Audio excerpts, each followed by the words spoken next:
Chapter 201. No matter who you are, don't get off Lao Song's back. Oh my god, NXG's stats are just insane. Watching the data panel the director had cut to, Xiao Xiao couldn't help exclaiming. By the numbers, IG is completely outclassed. Amid a flood of comments, don't jinx it, Fang Kuai Long. Xiao Xiao kept things light with his usual jokes while the pregame show wound down. Shen Chao, meanwhile, focused on the more technical metrics. Average gold per minute, vision control, team coordination efficiency, control of neutral objectives. Those numbers make sense. In the quarterfinals, FNC never posed a real threat to NXG. It wasn't just IG whose pre-match indicators were bleak. NXG dominated every data category among the teams at the S3 Global Finals. Typical team pre-match stats include wins and losses, average game length, KDA and participation rates, team and individual gold curves, turret and epic monster efficiency, and vision coverage and vision score. NXG led across the board. Their results, team coordination, and macro play were all elite. Who could possibly compete?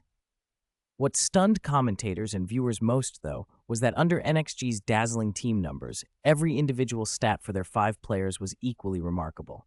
Top in minion kills and farm, top in both damage dealt and damage taken, and even in small skirmishes, they led the league in bloodiness. This can't be right, Shen Chao muttered at first, convinced the stats had to be wrong.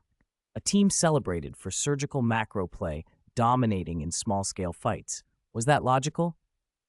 After the pro commentators finished, Bella relayed a conversation she'd had with JM, Jiang Ming, last night about NXG's strengths and weaknesses. Data doesn't lie. NXG's style always fits the current meta, top, mid, and jungle synergy in the spring, then transitioning to a system centered on mid-jungle offense, with top splitting and engaging as needed.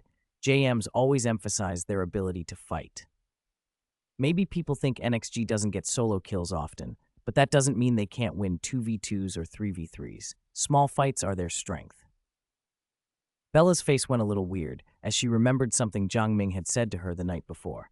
Tactics? Only those who survive get to talk about tactics. NXG's good at counterattacking. Top, mid, and jungle synergy is basic. We're actually built on the bottom half of the map. The data segment wrapped, and the delayed pick and ban screens for both teams filled the big screen. A smaller window showed the players' expressions. NXG's 5 looked impossibly relaxed, talking, laughing into the camera, occasionally glancing over to their 2 coaches.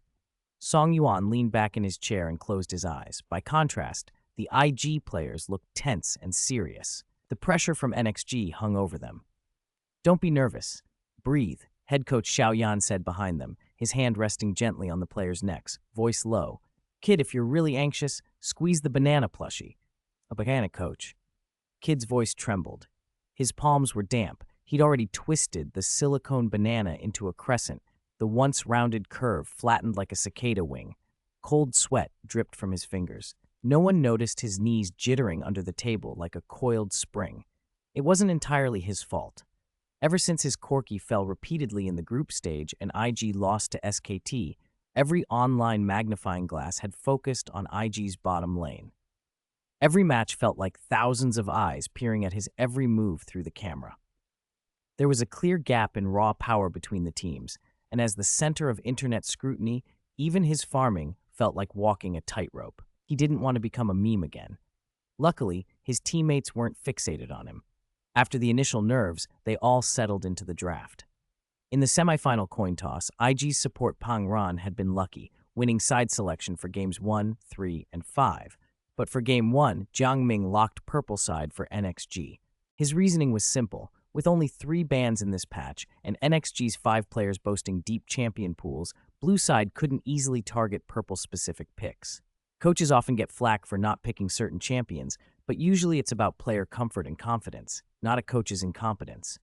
The ban pick phase for NXG versus IG has begun. IG on blue side, first ban, Ari, the caster announced. The Xiao Shito Yihan combo deserves respect, another added. Gian, after a bad experience on a champ, tends to have a long shadow over it. When he's hyper-focused, he can carry spectacularly, but sometimes he gets paranoid and misplays. Better to keep it banned, someone chuckled. NXG banned Shen. IG's starting top is Shi Yang. Jiang Ming clearly knows their weak point. Damn, I didn't feel anything at first, but after listening to the caster, I feel so bad for IG. They finally brought in two steady players who don't snake, and then they draw their old team for Worlds. Their coach is JM, he personally trained them. Come on Shi Yang, come on Xiao Wu, today's the master-apprentice matchup. You can beat Jam. Me? Alright, stopping me. You keep telling me to handle the Tang Monk and his disciples. Annoying. IG's second ban was Blind Monk, Lee Sin, clearly aimed at preventing NXG from accelerating the tempo. Jiang Ming considered having Xiao Shito pick Ashe in the second pick slot. After FNC used Ashe in the quarters, her Hawkshot and the popular gold-generating item created terrifying farm speed. Her utility could blunt teams that relied on vision-based tempo plays. FNC hadn't succeeded with their Ashe strategy, but Xiaoyan, formerly NXG, knew how to make these things work. JM's cautious. Because Ashe's vision control could disrupt their tempo, they're not overconfident, they're banning her instead, the desk said. Even a lion uses full strength to catch a rabbit. That's NXG, no half measures. From coaching down to players, they always go all out, Bella added, scoring another point for the NXG worshippers. Blue side continued to ban Gragas. We'll see what Zitai uses mid to work with their jungle, another commentator noted. Zed's been nerfed so much that it's hard to get consistent value out of him. Mid-game carries can counter Zed with Quicksilver Sash, and NXG has the region's top Zed. You don't pick something too fringe against them. Xiao Xiao took a moment to analyze IG's perspective. Jiang Ming glanced at IG's roster and suspected that Shi Yang wouldn't try a conventional IG strategy against NXG, expect some secret, practiced gambit. The scene of competitive league had already seen radical plays. SKT's Deathcap Orianna, Royal Club's Leona, double lane swaps, so sticking to old reads could capsize a team. Ban Twisted Fate. IG might try a split push comp, the desk suggested. Twisted Fate? Peng Ran asked. Mingy, wouldn't Lissandra be better in that slot? Of course, Jiang Ming smiled. Lissandra's utility and mechanics are stronger, but why would we give her away to the opponent? Oh, Song Yuan suddenly shouted. Xu Jing yanked at his headphones. Keep it down, man. I was just adjusting volume. I almost got solo killed by you before the match. And what do you mean you understand? You don't even know which way a pole falls, like a pig's nose stuck with scallions. You're underestimating me now? As they say, after a scholar's been away 3 days, you should look at him with fresh eyes. You telling me I, Song, can't read the game? Mingay, see if my analysis is right. Song Yuan arched an eyebrow. The reason we're letting Lissandra through is simple. Their starting top today isn't PDD. If their mid-Z-type picks another utility champ like Lissandra, who will deal damage? Who's our damage threat then? You're counting on Kid? Someone asked. Silence fell over the team. Song Yuan grinned. You're not wrong. Hey, told you, Shuja, convinced now? Damn, whoever you are, you absolutely must not get off Laosong's back in this Bo 5 today. Shujing put on a show of exaggerated indignation. Laosong with brains. Today's match is looking easy. Chapter 235, Gravedigger and Doghead. All bans are done. Blue side IG picks first. First pick. Oh, they first picked Spider for Shadow. That's rare. They're going all out. Only Xiao Xiao, as an IG member, really understood what picking Spider for Shadow in the jungle meant. Everyone on IG knew that playing the usual way against NXG would only end in defeat. A surprise pick could give them a chance to win a game. Maybe not the BO5, but at least 1 point off NXG. They'd scrimmed NXG before the World Championship quarterfinals. The 5 players and head coach Xiaoyan all knew what this would take. It was everything on the line for a sliver of hope. NXG responded with Orianna and V in the first 2 picks. Classic carry combo, Shen Chao said earnestly. With proper coordination, those two can completely dominate team fights. Their royal team had considered Orianna V to break SKT's defense, but the key to that combo was team coordination. The jungler's engage timing, Orianna's ball placement, the recall timing, and how teammates opened space for the combo. Those details are what break teams. NXG were terrifying because of their kiting and teamfight coordination. Casual fans thought NXG played boring, didn't chase flashy solo plays, and lacked star-level mechanics. Pros saw an impenetrable wall, flawless in execution. A team that farms safely, times rotations and fights perfectly, and never overextends is deadly. Your economy drops, vision goes dark, turrets fall, and you don't always notice until it's over. IG's second and third picks were Caitlyn and Sona in the bot lane, Bella said, glancing at Xiao Xiao. IG won't have to worry too much about missing ultimates today. The Galen Center audience laughed. Zhang Ming also locked his bottom lane, Corki and Zyra, balancing lane power, poke, and disengage. That left Song Yuan a counterpick in top. IG's fourth and fifth picks took a long time, as if the team were discussing, even stalling the BP timer. I feel like Blue needs another disengage. Sona is too squishy, and V's ultimate can ignore CC. There's no way to stop NXG's mid-jungle engage. Yeah, Nami would have been way better. Sona is IG's signature pick, though, makes sense. Are you joking? Sona's IG's signature? Signature for missing ult, maybe. Lissandra would be perfect for top. Give her to Xiang. Under Zhang Ming's influence, many viewers started paying conscious attention to the draft, just as people debated giving Lissandra top, making top and jungle both AP and leaving no AD mid for Zitai. IG's last two champion slots lit up at once. All will kneel. Who needs my services? No, what are IG's last two champions? Lissandra and Gravedigger. Wow, they're saving their big cards for game one. IG's basically saying, either you kill us now, or we'll kill you. Gravedigger should be top. Fortunately, NXG has counter options. Renekton or Rumble can bully Yorick in lane, but the problem is on the left side of the map. Gravedigger? Zhang Ming raised an eyebrow. He hadn't expected IG to throw such a surprise in the first game. This old Gravedigger wasn't the later Shepherd of Souls Yorick. He was a different kit back then, more of a summoner than a lane brawler. Gravedigger. Passive. Each ghoul reduces damage. Yorick takes by 5%, and Yorick's basic attacks deal 5% bonus damage. Ghouls have 35% of Yorick's attack damage and health. Q Last Rites. Yorick's next attack deals bonus damage and summons a fast spectral ghoul. W Dark Covenant summons a feral ghoul that deals damage and slows. E Hunger Covenant summons a ravenous ghoul that deals magic damage and heals Yorick. His old kit made him a nuisance against tanks in top. Give him enough mana, and he'd harass relentlessly. Players sometimes built Mana Mooney on him. With his ultimate's resurrection effect, his teamfight disruption could rival Singed's. In S2, players loved suicide resurrect builds with Anivia, Karthus, and Yorick, taking teleport and revive. Power aside, it was fun. Mingay, should we pick Renekton? The priority returned to NXG after IG locked in. Renekton would be fine. He's strong early, sustains through poke, no mana, lots of damage. But draft isn't only laning. Team synergy and power spikes matter. With V and Orianna mid-jungle and Corki Zira bottom, the top half couldn't expect many resources. If NXG picked a tank and let Song Yuan farm against Yorick, IG would be happy. How about Nasus? Zhang Ming asked playfully in team chat. Doghead? Nah, Nasus? Mingay, are you kidding? Song Yuan's brain froze. He was a Nasus specialist, even admin of the Nasus bar on Baidu Tiba, but NXG's aggressive style rarely had space for Nasus. Other LPL teams had tried him in spring, but either got stomped in top or used him in jungle for Ghost WCC utility. Yihan, who'd been quiet, suddenly barked in. Lao Song, you can play him. Nasus stacks Q on Yorick's ghouls, right? That's right, Nasus has sustain, so he's not afraid of Yorick's poke. He's even stronger once he gets items. Pick him. Who's afraid? There was another layer to Zhang Ming's suggestion. IG intended to abandon top and funnel mid-jungle resources to push bot. Fine. Put Nasus top and see if they dare to let him farm 20 minutes. If Song Yuan stacks and farms unmolested, his Q would become terrifying. Nasus would force Shadow to gank top as part of his route, changing the jungle plan. And even then, Yorick plus Elise might struggle to kill a well-farmed Nasus.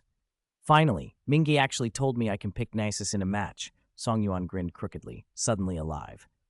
Live cameras caught his glee.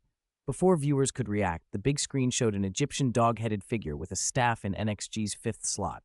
Life and death, an endless cycle. We live, they die. Nasus, the curator of the sands, joined the fray. Doghead? Bella's eyes widened. She formed an O. No way. They actually picked him. Xiao Xiao and Shen Chao were stunned too. Nasus is here, both sides. Calm down. It's only game 1 of the semifinals. If the casters were shocked, the TGA livestream chat exploded even more. Woohoo, my Lao Song made it to Worlds. His main Nasus is on stage. Haha, poor IG. They picked Yorick to mess with JM and suddenly it's a strategy duel. Yorick's ghouls today are basically free stacking fodder. More ghouls, faster Nasus Q stacks. The stacking never stops. Stacks, Nasus dies twice top and he's useless. IG wins, mark my words. Do you even hear yourself? Back on stage, champion positions swapped and both teams' comps locked in. Blue IG, top Gravedigger, jungle Spider, mid Lissandra, bot Caitlyn and Sona. Purple NXG, top Nasus, jungle Vi, mid Oriana, bot Corki and Zyra. After a few formalities, Jiang Ming walked to center stage where IG coach Xiaoyan waited. Mingge, Xiaoyan extended his hand, chuckling. Good draft, very creative top mid-jungle combo, Jiang Ming praised. Haha, I had no choice. That Ji-Yan kid is unpredictable, always saving surprises. With Yorick, we can protect him a few more crucial seconds in fights. You gave no face either, pulled a counter in the blink of an eye.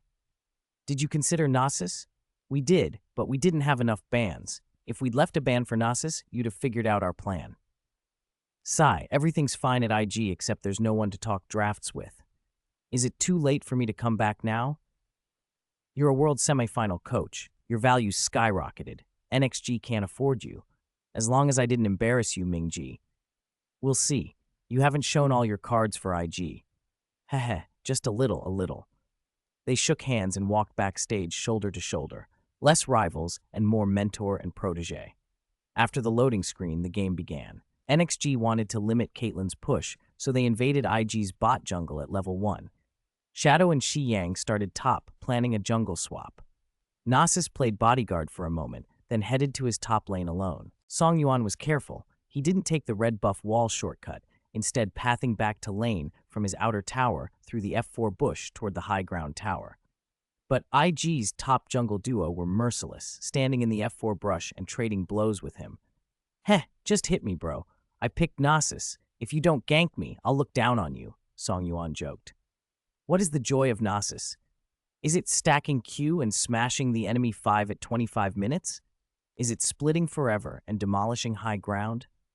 Lao Song, the Nasus bar admin, says the real joy is being the target of everyone's attention all game, still farming safely, winning, and then typing in all chat, gank, you, dad, got, use, no problem, right?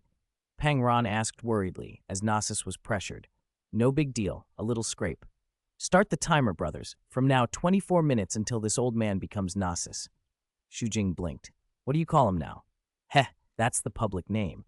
In the bar, we call him the Oasis Living Buddha. 6. Both teams dispersed. Junglers swapped starts and laners took normal matchups. As expected, IG's jungle dominated the top half while NXG controlled the bot. IG didn't want Caitlyn to be zoned into limited farm, but NXG's game plan from draft to level 1 invade was executed flawlessly. IG could refuse the conventional path, but that risked Shadow's jungle getting demolished. At 3.5 minutes, both junglers launched pressure on the side lanes. Spider and Gravedigger converged on Nasus. Vi turned her fists toward IG's bot lane duo. Chapter 213, The Brother in the Dog Head Bar is ecstatic. The Dog Head Bar, usually quiet, sometimes almost deserted, was buzzing like a festival today. The moment NXG locked in Doghead for top lane, the bar's Oasis Buddhas exploded with posts, live reactions, play-by-play threads, and deep dive analysis all at once. Oh no, Lao Song, what are you doing? Why are you walking toward the red buff? You just burned a third of your health for nothing. You should have looped behind the second turret. Even if the pro team wants to check red, Lao Song could have avoided the Spider and Gravedigger's harassment from behind. Has Lao Song not practiced Doghead in ages? Brothers, we're in trouble. With a jungler present, Gravedigger doesn't need to conserve mana early. My mighty Doghead will get whittled down. Hey, what should I call you today? You used to call me Nasus Doghead in the bar, and I didn't mind, but this is the global finals. So many new viewers. Call us by our professional name. All right, Mr. Desert Death. The Doghead Bar was so hyped because NXG and Song Yuan, the bar owner, had never once picked Desert Death in pro matches. Doghead players had long accepted that his strength lay in patience, survived 25 minutes, stacked Q 500 times, and you became unstoppable. If 500 stacks weren't enough, they'd say make it 1,000. The problem was never the champion, but their stacking. So when a scathing forum post popped up, claiming NXG never used Doghead because teams that picked him always fell before 25 minutes, the bar's pride took a hit. That accusation sent Doghead players into a funk all summer. They spent days researching and debating technique, only to realize the best of them never made pro lineups. Their sacred champion had been written off by reality, brutal to accept. But today, everything changed. NXG had picked Doghead in a global finals semifinal. The bar erupted. For these fans, this had to be a win. They crowded around screens and text feeds glued to every movement. When IG's top and jungler initiated a dive on Doghead, everyone in the bar held their breath. Lao Song, hold strong. The glory of desert death rests on you. The commentators called it out. Both junglers are converging on side lanes. V is faster than Spider, and Kid has flash plus barrier.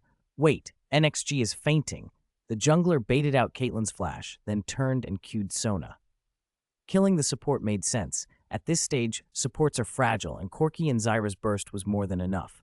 Sona died to 3 quick hits under turret, and the broadcast snapped the camera up to top lane. Shadow, IG's jungler, was known for spider-form turret dives. On IG's side, he started the aggro, E followed by a full key roll Q Bayu combo. Gravedigger walked into turret range, ignite on, Q onto Doghead for extra damage, while holding W and E to stop any escape. Doghead's health plunged. But in the NXG booth, Song Yuan smiled. Good, gank me. If you don't come, I'll be too itchy. He spun his mouse twice, turning his champion to face IG's top and jungler. Shadow, already in spider form, bit down and warned his top, pull back after you use your abilities. Okay, Doghead has no dash and no hard CC, only a strong slow on W to protect himself. Shadow wasn't too worried as long as his Sada top didn't overextend and could get out of turret range. Then Song Yuan cast it. Wither. Under the first turret, the Shuraman Sage raised his arm and nailed Gravedigger with Wither. He popped his last Q and tried to retreat, expecting Shadow to finish him. But Gravedigger barely moved. Damn it, that son of a bitch put 2 points into W. Wither reduces movement and attack speed. A single point at level 1 wouldn't have mattered much against Gravedigger with his damage mitigation, but Song Yuan's 2-point W and his close positioning near the turret corner created a fatal miscalculation for the IG duo. Gravedigger couldn't pull out quickly enough and took one more turret shot. Gravedigger died. Oh no, the caster shouted. Although Spider got Doghead, Gravedigger was traded. The top jungler turret dive ended up 1-for-1, which is a big loss for IG. The dives didn't yield equal returns. Sona had died in bottom, and NXG's trio clung to the lane like leeches, unwilling to give Kid's Caitlyn any minion time. Even after Sona respawned, they kept them pinned between second turrets, refusing to let Kid farm. When Caitlyn finally used her range to chip down NXG, the purple team pulled back instantly, giving IG no chance to punish. Caitlyn's CS was already more than halved compared to Corki's in just 5 minutes, a disastrous start. In the side lane exchange, Gravedigger only picked up an assist, and with Flash traded for Ignite, Doghead respawned and walked back to lane to soak experience.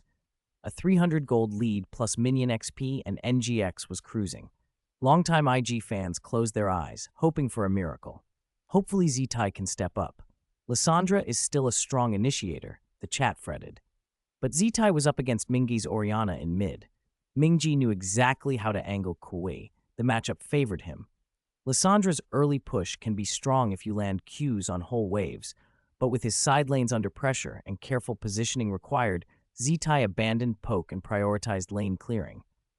At 5.5 minutes, Lissandra left mid, and NXG immediately abandoned bottom. Let's gank Zitai in mid together, one of them said.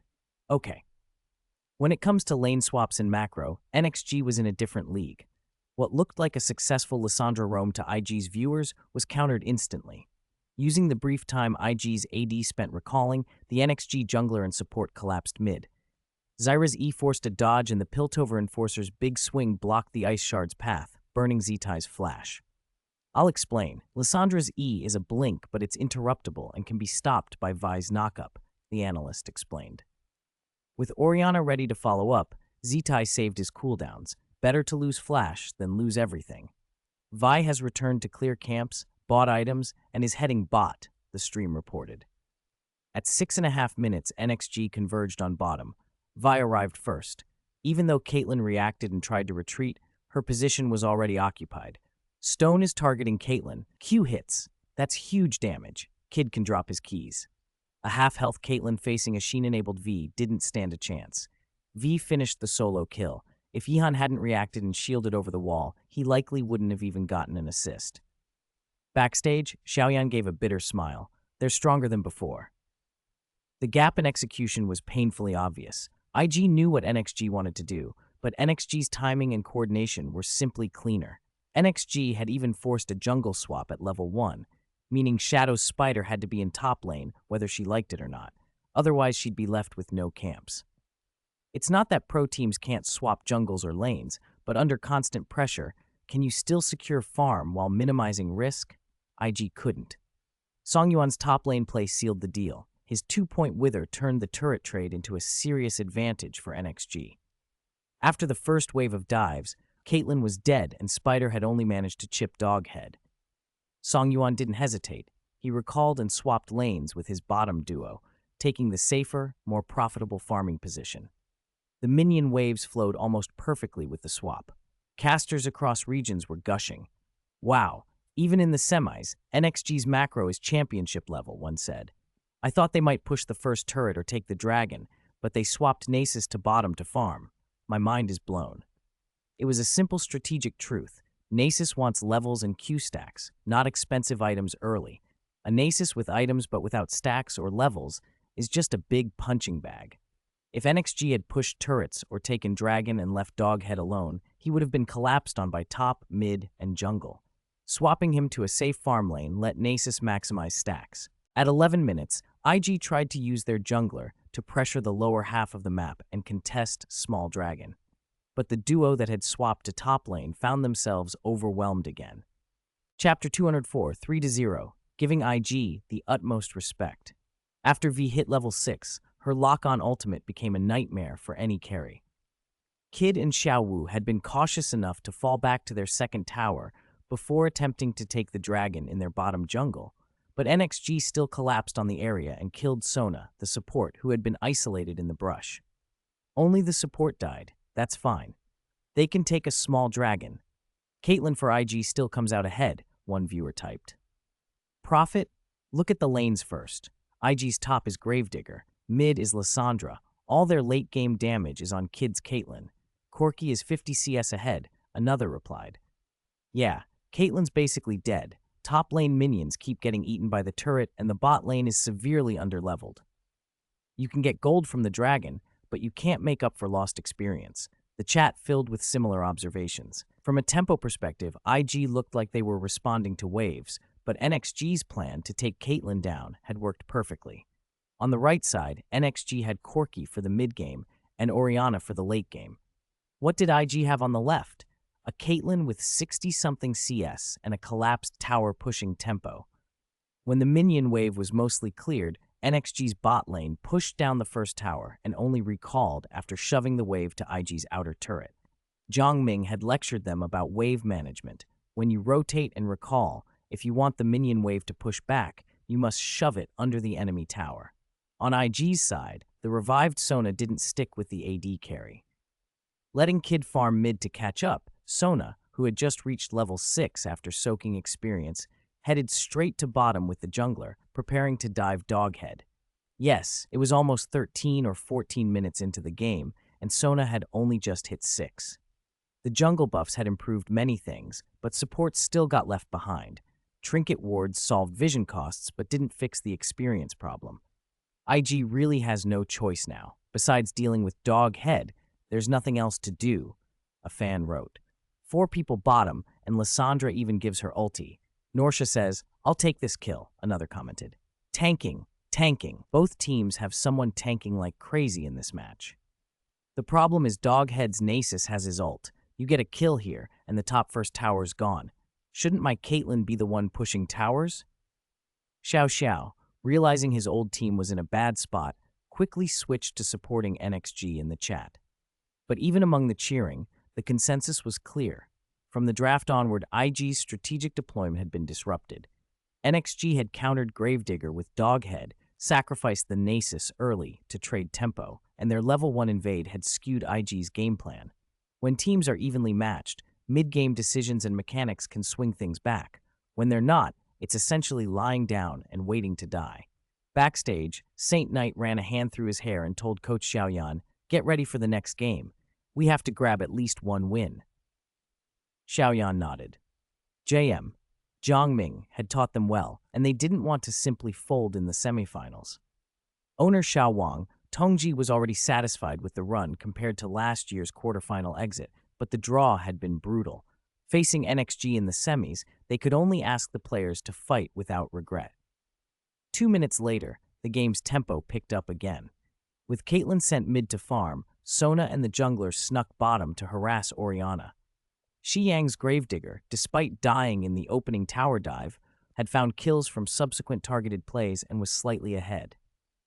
At the river, Lissandra and Orianna traded abilities. A true ward in the tribush revealed IG's jungler and support. Yi Han, who had cleanse, reacted calmly and unloaded on Lissandra.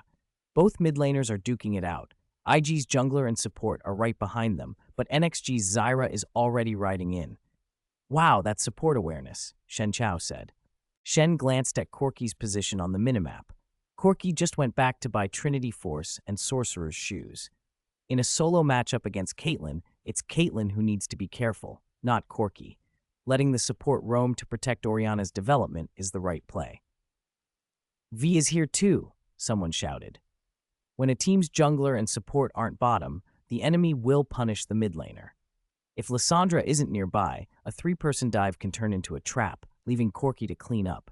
But now IG's jungler and support were actually bottom, perfect for NXG. Vi charged in. "Vault Breaker," the caster screamed. They caught Sona coming out of the dragon pit. Orianna ults into the air. Lissandra followed up, and Zyra's ultimate locked everyone down. Sona died. The arena at Galen Center erupted. Watching NXG was exhilarating. The 5 players moved like perfectly meshing gears. In the OGN commentary booth, it was a different story. 3 casters shouted for IG, desperate for a comeback. They weren't fans of IG so much as they didn't want NXG in the final without a real fight. SKT had been pushed to the brink earlier and revealed a secret Orianna build. The casters wanted IG to force NXG to expend their tricks. But from the way things looked, NXG's path to the finals was nearly certain. If IG couldn't beat a normal NXG with all their trickery, how could they hope to win the whole thing? By 20 minutes, NXG had taken high ground and decisively started Baron. With Baron buff secured, they pressed team fights using the increased stats. Corki and Zyra were dealing serious damage, while IG's composition lacked follow-through. Caitlyn could be kited and burst down for minutes while Nasus, Doghead, who had had a rough early game, built a Randuin's Omen and became annoyingly hard to kill. Kid's Caitlyn was auto-attacking for ages without bringing anyone down. Surprisingly, Norsha's score is 4-3. Doghead tanked the whole game, and in the end not only developed well, but caused Kid enormous problems with his W and Randuins. If NXG wins this one, MVP could easily be Norsha's Nasus. Tanking everything, drawing fire, he did almost everything a top-tier top laner should. 4 minutes later, IG's 3 lanes were broken. The gold gap stretched over 10,000, the largest deficit IG had faced since the group stage. At 26 minutes, IG grouped for a desperate defense, but Lissandra and Gravedigger had great control and harass, but lacked the single decisive blow to turn a fight. NXG took the win. "Let's congratulate NXG on taking Game 1, the commentators said. They lead 1-0. After a short break, both teams returned to the stage. Xiaoyan didn't stubbornly stick to one approach. He shifted emphasis away from bot and toward mid and jungle, and subbed PDD in for Xiyang at top. IG fans breathed a little easier. Frozen Xiyang had been stable but ceiling limiting. Letting Kid play Ezreal bot alone might give IG more mid-game presence. The second game improved for IG. Early skirmishes in the top half were back and forth for the first 10 minutes, but the old adage proved true. A team's ceiling is determined by its weakest position. When your strengths can't cover your weaknesses, the opponent keeps targeting that pain point. NXG, on blue side, picked Renekton top, Blind Monk in jungle, Ahri mid, and Vayne with Thresh bot. Choosing Vayne was a subtle counter to IG. With IG focusing top, Sujing's Vayne got a perfect farming environment. IG stabilized early and denied NXG big advantages, but NXG's Vayne could drag the game out. IG's composition, mid-game champs like Ezreal and Rumble, didn't scale into late fights the way Vayne did. With Blind Monk, Ahri, and Renekton diving, Ezreal's poke wasn't enough to control Vayne. The wider league realized something important. NXG's dominance in early game didn't mean they collapsed later. Their macro and coordination carried through to the late game too. With no way to handle Vayne, IG dropped game 2. "Ah, that hurts," fans typed. "NXG, please be gentle." Are they even siblings? They play so ruthlessly. They push towers when they say they will and recall when they say they will. This feels like the finals. "How about 3-1? Someone joked. "Too bold," came the reply. In NXG's lounge, Jiang Ming told his players, "Focus again. Finish this cleanly." By halftime between games 2 and 3, rumors flew that NXG might go easy and give IG face for a 3-1 result. The break ended, and a man who had taken off his suit and put on NXG's jersey walked into the lineup. Instantly, every stream room exploded. "No, we were talking about going easy, not unleashing a flood," someone wrote. "IG, I already accepted 3-0. Why drop a nuclear bomb now?" "Jim, didn't expect that, did you? I haven't even played yet."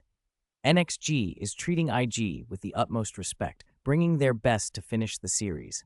Jiang Ming's return was hard for outsiders to understand, but the IG players smiled when they saw him on stage. If they were going to lose, they preferred to duel the strongest enemy head-on rather than go down quietly. Better to fall with sword in hand and no regrets. 21 minutes later, the second best-of-5 of the Global Finals semifinals was over. NXG had defeated IG 3-0. Chapter 238. There's an old Chinese saying, boom. As the crystal shattered, the 5 IG players on the bench sagged, exhaling as if they'd finally been released from a long torment. The scene prompted a wave of reactions in the live chat from LPL fans, equal parts sympathy and amusement. "All right, IG, what's happening? NXG wants to go home early and you do too." Xiaowang Tongji, "Xiaoyan, how are you supposed to lead a team as head coach? Don't bother showing up tomorrow." Other LPL teams, "Godfather, seriously?" You can still see the gap at a glance, but credit to the IG staff. They've been trying everything, lineup after lineup, for 3 games. No choice, the bot lane's too weak. JM knows this IG well. Even if top, mid, and jungle were even, safe farming wins out over Kid every time. "I've hated Kid for ages, a terror in solo queue, but in matches he's always the one costing us the game. 10,000 people sign a blood petition. Replace Kid, please." Still, with NXG in the finals, we can breathe easier. That neighboring barbecue team is no joke. The commentators on the live broadcast were jubilant. "Congratulations, NXG. 3-0. They've clinched a spot at the global finals." Bella bubbled with excitement. "Next week we'll be at the Staples Center to see who becomes the ultimate Season 3 champion." "It's wild to think this team only formed half a year ago," Shen Chao added, voice thick. "They're like a gift for the LPL. From quarters to semis, 2-3-0 wins. No one's even pressured JM and NXG." "Ahem, don't celebrate too hard yet," Bella chided, cutting Xiao Xiao off before he could get carried away. But the mood was already electric. On stage, the 5 NXG players walked out slowly, waving beneath the hot lights. Meanwhile, the OGN commentators, who had been gunning for IG not long before, sank into gloom. "The semifinals are done," one sighed. "It's a pity. But I think SKT will ultimately have to face NXG, the Season 3 boss." "We still believe in SKT's 5 young men," the other replied. "From the group stage to now, they've stood at the staples. OGN will win against any opponent." Korean forums swung between disappointment and defiant pride. "Only by beating NXG would this championship mean anything," one wrote. "The powerful BU team fears no opponent. We're targeting the S3 trophy. JM, don't be shy in the finals." Those posts raised eyebrows among Chinese fans. Who was the challenger here? But the online war of words would come later. At the Galen Center, after a celebratory lap, Jiang Ming led NXG to IG's player bench for handshakes. "Good luck," he said casually. The defeated IG players were profoundly dejected, but PDD stepped forward with magnanimity. "Don't lose in the finals," he called, then pulled Songyuan into a bear hug. Songyuan beamed. "Just watch our show," he said. 3-0? PDD teased. "Ahem, too arrogant. Let's say 3-1 at most," JM offered. "No ambition, huh?" PDD mocked affectionately. After the handshakes, NXG took their final bow. The jungle support duo remained on stage for interviews while the rest waited in the lounge. Jiang Ming, ever the organizer, gave quick instructions to Chen Muxin and White Crescent and left the venue. A red Ferrari sat under a tree by the back exit. "Hey, JM, over here, get in," called a young man in hip-hop clothes. Jiang Ming slid into the tight cabin and immediately complained, "Why drive a sports car to pick someone up?" The driver laughed awkwardly. "Thought you'd like it. You're young and all. After a couple 100 kilometers, you'll know why people don't use these for long trips," JM said. "When they break down, that's when you call a tow truck." Luxury sports cars aren't built for comfort. The driver's sheepish grin said as much. He was a representative sent by a new sponsor tied to C9, a future shareholder of Team C9, here to discuss cooperation with NXG for the coming season. The meeting was about possible purchases, coaching staff, and current standout players. Their backers had liked several NXG players' performances in the semis and were serious about buying. Jiang Ming liked that they came by the book. C9 had money and demand. NXG had talent and training. He intended to negotiate hard. After all, he had built this youth system from scratch. As the saying goes, owners of the pond favor the Air Force. If someone wants your fish, they should pay for them. They arrived at the restaurant. The C9-sponsored representative made his pitch bluntly. "We want to buy your first-team mid-laner and coach." Jiang Ming feigned shock. "No, our first-team players are non-negotiable." The German man opposite showed no emotion, only a quiet smile. He signaled his assistant, then told Jiang Ming, "JM, we're investing in C9 because we're optimistic about esports. You're at the forefront right now. We're very sincere about working with NXG." "Non-negotiable?" the German repeated, raising an eyebrow. Then, with perfect timing, he pushed a briefcase forward, stuffed with cash, and added with a smile, "As the old Chinese saying goes, you just need to add more money." Back at NXG's club base, the semifinals clean sweep had immediate consequences. Commercial opportunities that had stalled suddenly exploded. Real-time viewership numbers for the global finals promised millions of eyeballs, and past sponsor success stories, like Yuchen Ru Song Bing and Pam Pam, had convinced managers who'd been on the fence. If you waited any longer, you'd miss the profits. Soon sponsors were lining up. The NXG jersey was almost full of logos. Lin Jingyi, who'd handled the club's commercial affairs during the competition, was inundated. Her boyfriend was out on the front lines bringing home wins. She refused to be outmatched in the rear. After Jiang Ming made clear that the club needed outside capital to expand, she began preparing for potential investors. Step 1 was classifying the club's assets. NXG didn't have much physical property. The 3-story main base was only about $100,000 in rent and renovations, and most equipment came from sponsors. The real value lay in people, the 5 main team starters, the 10 members of the black and white secondary teams, and promising youth trainees. The most precious asset, though, was intangible, the professional training system Jiang Ming had developed. Knowledge was the club's foundation. Players could be recruited and sponsorships secured, but the training philosophy was what made NXG unique. That made valuation tricky and a likely sticking point in negotiations. "If this gets messy, I'll go back to the professors and ask for better wording," Lin Jingyi muttered, rubbing her temples. Fortunately, NXG was well run, no overdue salaries, no unpaid rent or supplier debts, so the books were clean. Once the assets were sorted, the next step was to find academy advisors and draft an equity agreement. Jiang Ming's bottom line was clear. He needed to retain absolute managerial control. He would keep final say over the club charter, its management systems, daily operations, competition-related decisions, and personnel. If investors demanded influence, special clauses could be negotiated, discussion rights on major issues, for example, but the leadership core had to stay intact. They needed capital for 2 reasons. First, to expand the team and strengthen competitiveness. Second, to use the investors' resources to rapidly build the brand in the coming year's capital war. For mere improvements in operations, NXG's own earnings would have sufficed. For the next level, outside money was necessary. Chapter 239, Nameless Ones. The League of Legends Season 3 Global Finals had reached its final stretch, and the year's accumulated esports fever boiled over during the lull before the grand final. Internet cafes were packed. Invitations like, "Playing today? Come on, let's queue up and scrim a few games," rose and fell. The clatter of keyboards and the welcoming voice of Summoner's Rift blended into the summer's great battle hymn. On college campuses, Some male dormitories even posted signs like "No disturbances during matches," and "If you support NXG, you are a 10-year friend," a small, earnest testament to how huge the finals had become. Millions of viewers had sparked a nationwide craze for League. The scene reached beyond male students. In office buildings, NXG and SKT were topics at lunch and tea breaks, and strangers became friends on chat lists after a single duo queue victory. Online, the storm was even wilder. On house sports forums, people who had no matches to watch these last 2 days poured themselves into threads, match analysis, viewing parties, hero guides, posts refreshed at a frantic pace. Even 2 screenshots from a live match could draw hordes of onlookers. The core of every discussion was 3 letters: NXG. How do you rate NXG's performance in this world so far? Undefeated men.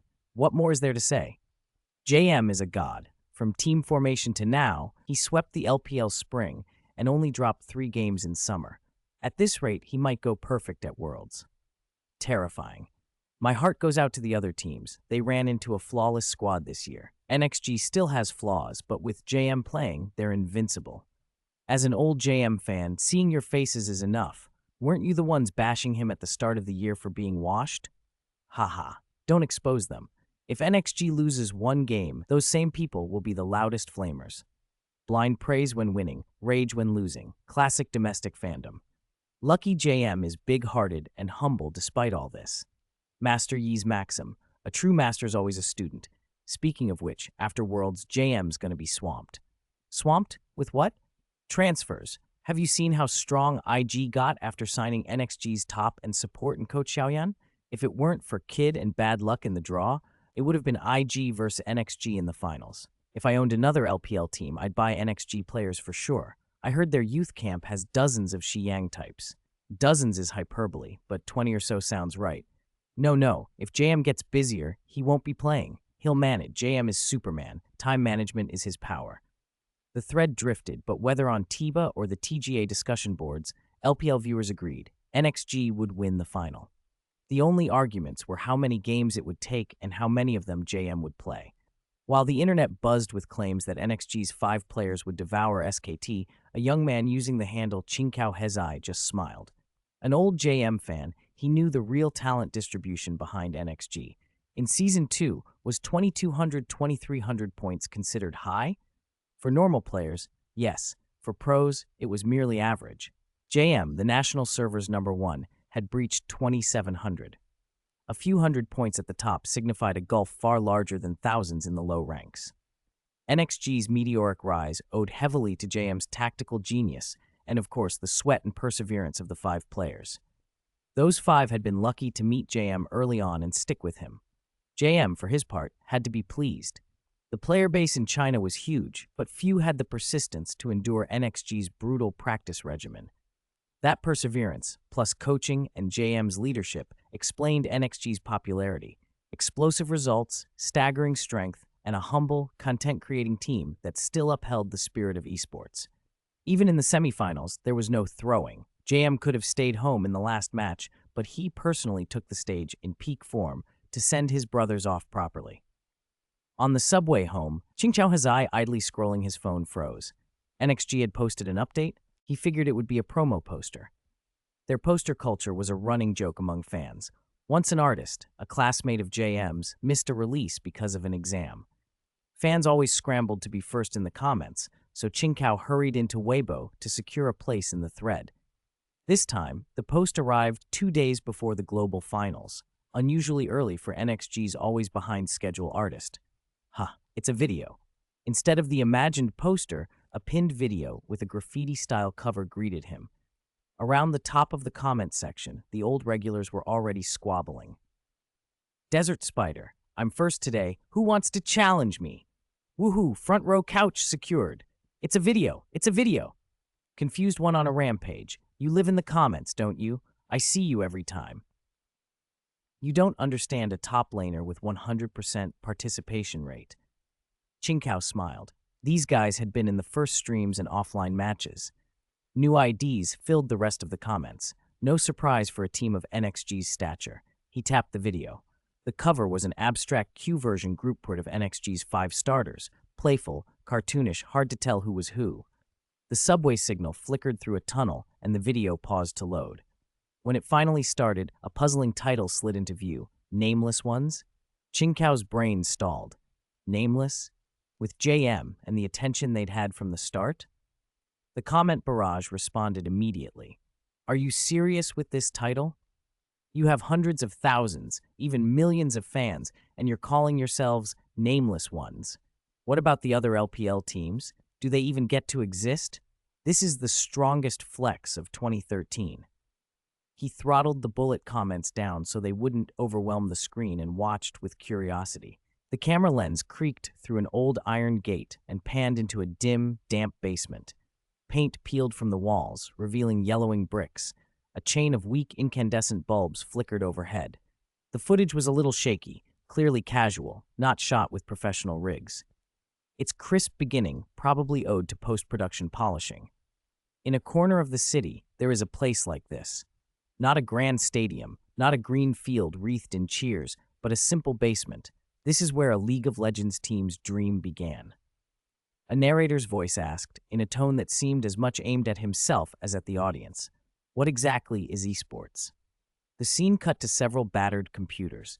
On the opposite wall, ranks were pinned, 2179, 2300, 2265, and one 2700 marked with JM's name, a lone red 2080 standing out among them. A few young men in t-shirts hunched on cheap plastic stools, eyes locked to the screens. The room was dominated by keyboard tapping and mouse clicks, the kind of plastic stools you saw in rustic internet cafes. The cameraman didn't linger on faces. Instead, he recorded the room's small details. 2 cardboard boxes used as trash cans, a tiny square table with white lunchboxes exhaling faint steam, just eaten food, packs of dried meat flosser pastries scattered beside them, beverage bottles tossed about, messy but not filthy. On a cracked wall, a slightly crumpled poster read, NXG Team Schedule. The comments section erupted. Ooh-hoo, relic alert. The Dream's origin, NXG's Basement 5. Were their ranks really that low? Looks like it. JM streamed and their average was around 2200, 2300. If so, calling them Nameless Ones isn't an exaggeration. That's why JM's so great. He molded this mediocre raw talent into a world-class team. Not just talent, talent for hard work. The narrator continued over the images. When the team formed, these kids came to tryouts with dreams, but couldn't even articulate what esports meant. NXG couldn't provide a formal training environment or a structured system. The dim basement, the boxed meals, the cheap instant noodles, and their plainly ordinary skill levels all implied one thing. This team seemed destined to be a flash in the pan. Voices in the footage rose suddenly, raw and unrehearsed, heated, familiar. Ah, what are you doing? I told you I couldn't make that fight. I can't. You couldn't. Why not? I told you a minute ago the team fight would happen. Are you blaming us for wanting farm?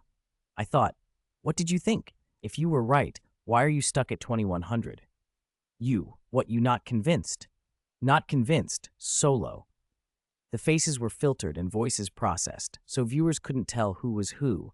Only their builds and gestures hinted at identity. The on-screen argument felt like a live capture of what esports had in its earliest, scrappier days. A gang of hopefuls bickering like any group of gamers. Real internet junkies, a bunch of dropouts. Exactly. If you're not convinced, you flame. Honestly, I used to think NXG were fake, just gamers. If you don't agree, 2 teams nearly came to blows in the spring season. Turns out NXG's players were like us at the start. I thought it was just me. Looking at this, I can't help but praise JM more. How did he turn these rough, ill-mannered kids into what they are now? The camera lingered on the cheap stools, the steam from the lunchboxes, the scratched mouse pads, the worn poster titled NXG Team Schedule. The humble, crowded space made a quiet, stubborn kind of statement. Whatever they lacked in pedigree or polish, they made up for with will. The name Nameless Ones didn't sound arrogant or defiant so much as reflective, an acknowledgement of origin. The video moved on, but the image of those cramped hours and raw arguments clung to the screen, a reminder that every champion had a messy beginning. Chapter 240, Global Finals, Training the Entire League. The editor cut the conflict thin in post-production, fast-forwarding the fights and devoting most of the visual space to comings and goings. Jiang Ming wanted this pre-match promo to strengthen the brand and stir up anticipation. He wasn't like those outsiders who like to scream that gaming ruins everything to prove how esports turns kids into addicts. In that cramped basement, scenes like those in the video happened all the time. A player collapsing in tears over a single mistake, others lost and hollow after endless training. But few people understood that once you chose this road, quitting wasn't easy. Only those who kept going deserved to see the view from the top. So esports is first and foremost about perseverance, Chinkao Hezai muttered, nodding at the video's message. That, more than anything, separated esports pros from internet addicts. Think about kids who can't sit through a 40-minute class. Without daily, high-intensity training, 10+ hours a day, to turn a hobby into a profession, to grit their teeth and finish what they started, they would never make it to a professional stage. If you can't persevere in training, you can't call yourself a pro. He remembered finishing his postgraduate degree only last year. During his studies, relatives kept telling him to get a real job. Coming from the countryside, he knew better than most that without family connections or resources, education was the bridge to any chance of breaking through. You had to hold on. The video blurred time and spun scenes of the basement like a lantern. Players constantly arriving, constantly leaving. At one point, the camera focused on the wall clock, 3 in the morning, and the basement lights were still on. Most players filed upstairs to sleep, leaving only a handful with lower ranks at their monitors, eyes glued to the screens. One young man's face was out of focus, his eyelids struggling to stay open, nodding, fighting with himself as his body wavered, an image of exhaustion more than entertainment. The narration pressed the point. To improve, players often train late into the night. Unlike casual all-night play, high-intensity practice brings no joy, just physical and mental collapse. But that is esports. The gap talent makes is huge. Some are still learning to walk, while others have sprinted ahead because of sheer comprehension. But nothing equals unrelenting effort. Talent wasted by idleness is wasted, but sweat never lies. Every brutal session, every focused review builds strength on the field. The montage moved from a dozen hopefuls to the final 5. People left along the way. Some kept going. Those who endured to the end, the voiceover declared, earned their burning footnote. NXG team. The chat filled up with excited comments. Finally, this is the passion esports should have. Remember NXG team. When NXG hit the LPL, that's when the scene learned cruelty. Praise for the video and for Jiang Ming poured in. He wasn't just a boss, they said. He cared for his players like a parent. Some said they'd send their child to NXG if they had talent. The last shot lingered on the original basement entrance. Jiang Ming appeared on camera for the first time, the day they were moving to a new base. He filmed himself one last time scanning the basement wall. The team's rules still hung there, yellowed and worn. The 5 players stood in the doorway, bathed in sunlight, waved at the underground room, faces full of expectation. "Let's go," someone said. "We're going," came the reply. The 10-minute promo didn't flinch from showing them getting beaten in scrims or breaking down. It showed them smiling as they matured from naive teens into independent competitors, winning matches and championships. Those intertwined moments of sweat and tears became the starlight in their eyes. The original intention has never changed, the closing caption read, and Chinkao Hezai typed that line into the bullet chat, then commented under the video, "Good luck in the finals." Staples Center. The arena had opened in October 1999, built to modern basketball standards. From any seat in the 3-tiered stands, you could see the central stage. It housed nearly 300 luxury suites, top-tier audio and lighting, and a 6-sided hanging screen, holding around 19,000 to 20,000 people. It had been home to the Lakers and Clippers, the Sparks and the Kings, where champions were made and crowned. On October 5, 2013, by 5 p.m., a long line had already formed at the main entrance.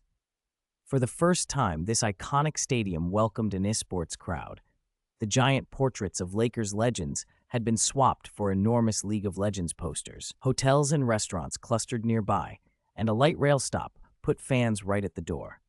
An hour later, the Global Finals opening ceremony exploded onto a temporary central stage.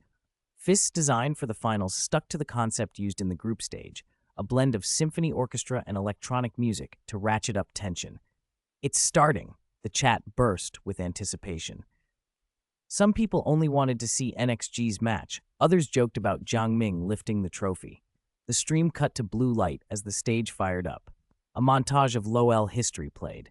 FNC in Old Glory, TPA's split push mastery. The audience was on fire. Then the show roared to life. Crystal Method returned to perform the iconic Summoner's Rift theme. As orchestra strings and drums built up, the camera swung into frenetic cuts, game footage, stage lighting, a crowd feeding the moment. DJ beats snapped in, and the two finalist teams were revealed on either side of the stage. "Ladies and gentlemen," the host shouted, riding the wave of noise. "This is Staples Center in Los Angeles, the venue for the 2013 League of Legends Global Finals. Where are your cheers?" The arena answered in a thunder that drowned out the host. He rode the sound and introduced the first team. "Now let us give a warm welcome to SK Telecom T1 from the OGN." A roar. SKT had won favor with North American fans despite the craze around NXG. When the host said "Faker," the stadium erupted again. People hailed him as something close to a god in this tournament. Then the host shifted. Next, the champions of the 2013 All-Star event, Nexus Vanguard from the LPL, NXG team. War drums hit. The crowd kept rising. When Jiang Ming appeared, the screams nearly shattered ears. He hadn't entered the stage in his usual coach's suit. He wore the NXG jersey and the captain's armband. The announcer's words hit every fan like a jolt. "Global Finals. Jiang Ming starts." The realization spread through the crowd and the broadcast audience. In China, admiration for frontline fighters often outstripped the respect for behind-the-scenes strategists. There would be no letting Yihan warm up with a couple games or waiting to save Jiang Ming for a clutch moment. The atmosphere was already boiling. Bringing him in as a savior made no sense here. More importantly, Jiang Ming knew Yihan would struggle to get the upper hand against Faker in mid. He wouldn't risk letting his player face that kind of funneling defeat. Losing on the scoreboard was one thing. Breaking a player's Dao heart, destroying his confidence, was a far worse loss. So Jiang Ming started. S3 was the beginning of NXG's rise. He had said in interviews that as the club grew, he planned to step back from competition, but not before he'd taken the highest honor as a player. Reborn in S3, he couldn't ignore the chance to train the whole league. Li Xianghe after 2017 had been overly team-oriented. Li Xianghe before the S3 Global Finals had been too naive. Now, here and now, everything was just right. Chapter 241, Pre-Match Trash Talk. Benji takes a heavy hit. Compared to being squeezed into a corner in his past life, the LPL commentary desk was now prime real estate. Miller, Xiao Xiao, and Bella sat right next to the North American hosts, planted in the most open, central part of the venue. Behind them glittered the main stage, and the circular stands were packed with an excited crowd. The setup let the casters soak in the atmosphere while keeping a clear view of the stage. Summoners of the LPL, thank you for staying up with us. No matter if it's 2 in the morning, your passion is what carries NXG team forward. Miller's voice came through the microphone, bubbling over with excitement. Bella took over with a smile. Whether you're in the arena or watching the stream, this cross-time zone support is NXG's greatest strength. Let's watch our team write its legend here at the Staples Center. Xiao Xiao's style was different, louder, more playful. Haha, with JM starting today, there's actually a real chance to sweep SKT 3-0. Oh, I'm telling you, a full-strength NXG with JM is on another level.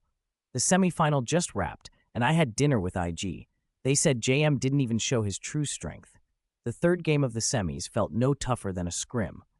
I'm stunned. Fang Kuai Long, don't you dare talk like that here. Don't jinx it. Be humble before the match. Exactly. That mid laner on the other side is dangerous. What are you guys on about? With JM starting, it's 800k versus 600k. How do you lose that? Dragons riding on faces and all that. Your Excellency's insight. Hold on, Your Excellency. Today you should rest.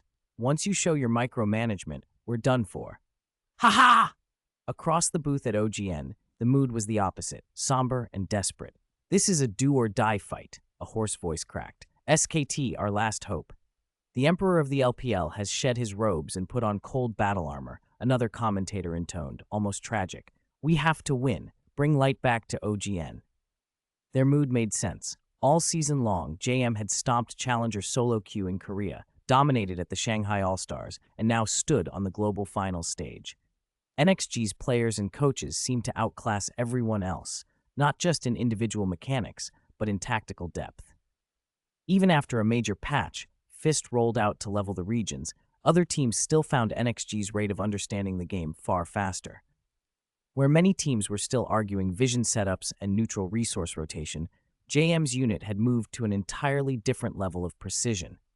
Second-by-second lane swap coordination, minute-by-minute objective planning, exploiting hero power spikes while avoiding costly mid-game fights.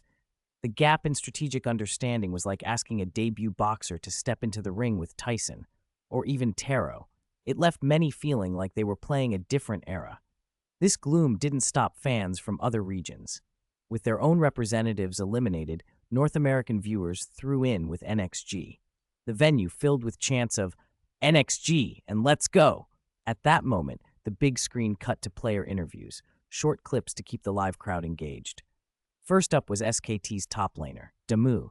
Norsha is a very strong top laner this tournament. Deep champion pool, stable laning, solid team fighting.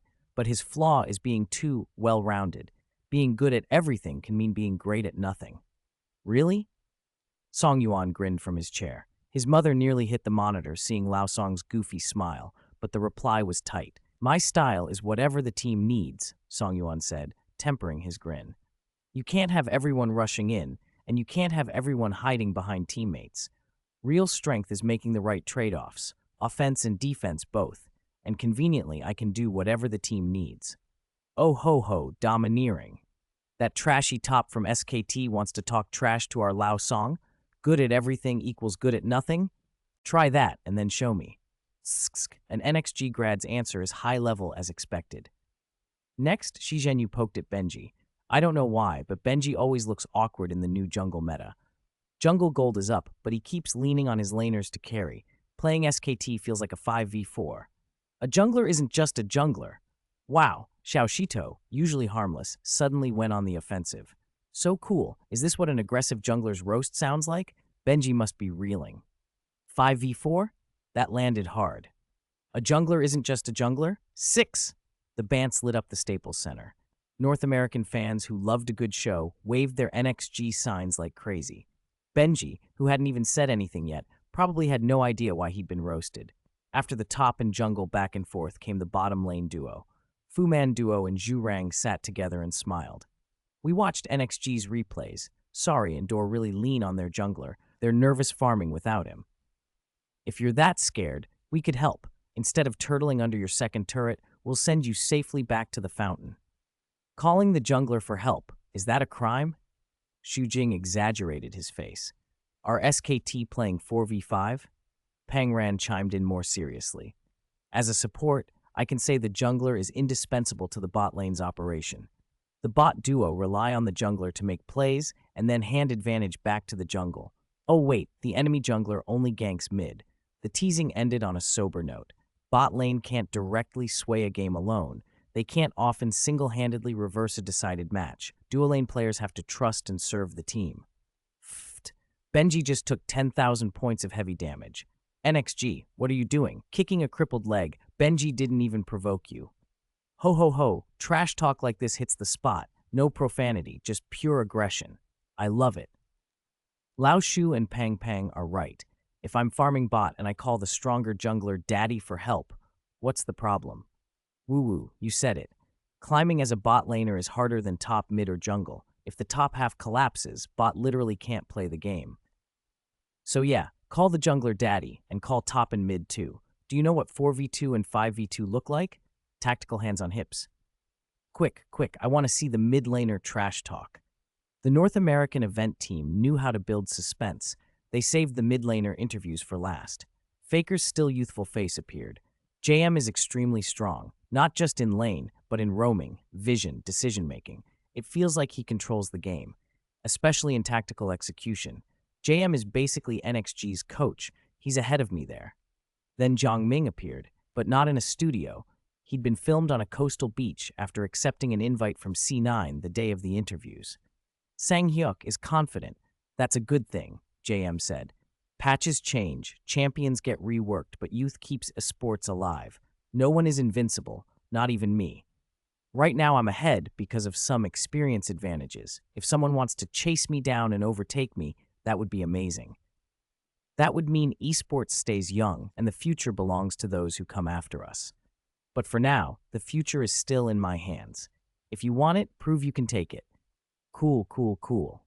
The swagger is off the charts. Brothers, this might be the best trash talk in competitive arenas this year. The future will be yours eventually, but sorry, that future's mine for now. With JM being like the Confucius of esports, he's earned the right to say it. The pre-match interviews pushed the Staples Center into a frenzy. Tens of thousands roared back and forth. SKT, NXG. A moment later, the players finished sound checks, a prompt beep sounded, and the crisp click of gear activation echoed. Thousands of LPL viewers who had stayed up turned every ear toward their screens. The band pick phase officially began. Chapter 242, 6 against 4. The first game's draft had begun.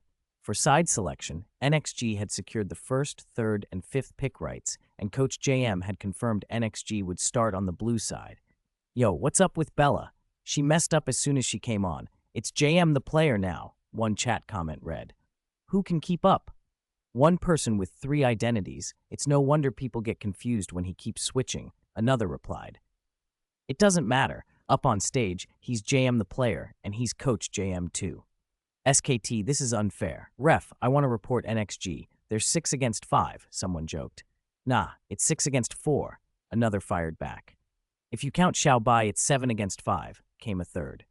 The barrage of comments made it clear. LPL viewers were relaxed and utterly confident about this first game. The reason was simple. NXG wasn't a surprise underdog or a team with inconsistent results. Since their founding, they dominated every event they entered. Now, with JM on stage, they were at full strength, all members playing at their peaks. In the VIP box at the arena, the 5 IG players who had just lost in the semifinals weren't in a hurry to leave Los Angeles.